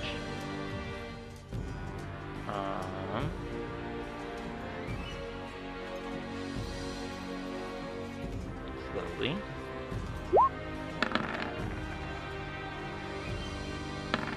Okay, well that zombie fails its saving throw and dies. Nice. Beautiful. Alright, next shot is at normal. And no Colossus Slayer. Whoops. Sling away. Targeting that zombie right there. I crit. The zombie doesn't even get to make a saving throw. That is 19 and 12. That's 31 points of damage, and the zombie shatters. Whoa, what just happened? That's brutal. Give me 1 second, because it's apparently deciding to work slowly for me.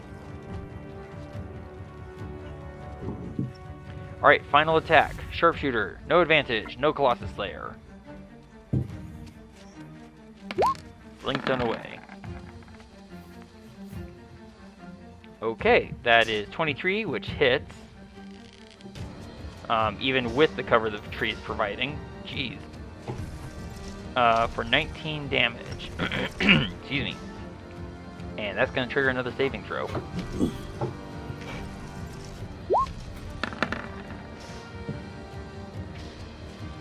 Well, that's a fail. So, Varin just killed 3 zombies. Nice. Handy. So that's now 3 zombies who are not after you, Thía.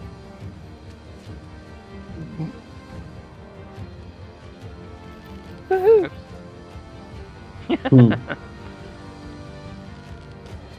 And then bonus action hide. I moved 15 feet. Bonus action. 20 feet remaining. Nice, 22 stealth.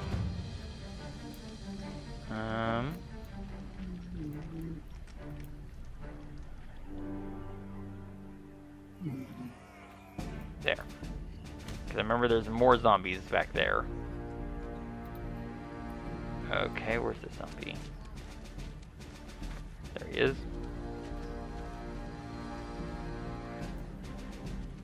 Actually, he would have seen me, so he's gonna dash. No, he wouldn't have seen me. Duh. So he's actually gonna dash after that spider.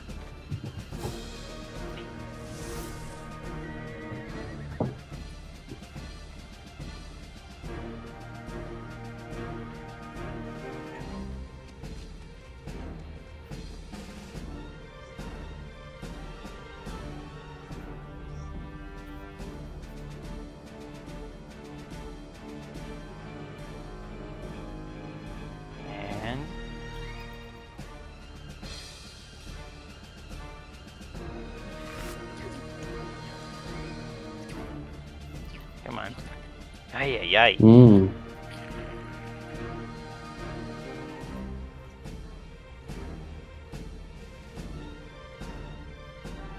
There we go. You hear the clopping of hooves, but you can't see what's happening. The mules are quiet. The spider is controlled. And it's now this zombie's turn.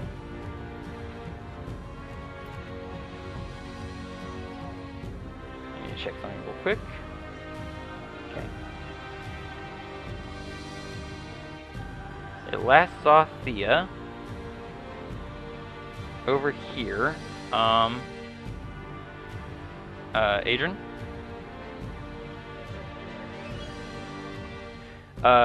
So the thing is, Thía, can you hear me?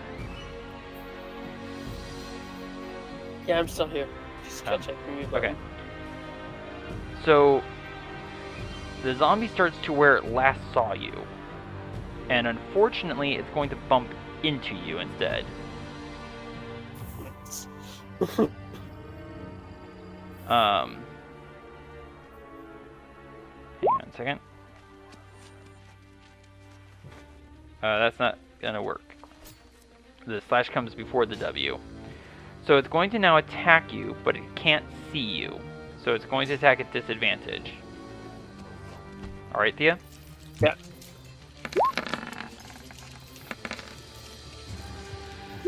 With disadvantage, I get 22. Would you like to uncanny dodge that? I'm going to have a fun time editing out that zone. Yes, that is your reaction. So that 13 becomes 6 damage. Alright. We're at the top of the round, 30 seconds into this nighttime combat at 10 p.m. And I'm going to go ahead and stop recording now. Thank you, fellow adventurers, for joining us once more. Please comment below to vote on what monsters you want to see Adran, Thía, and Varin take on next. You can vote for more than one kind at a time.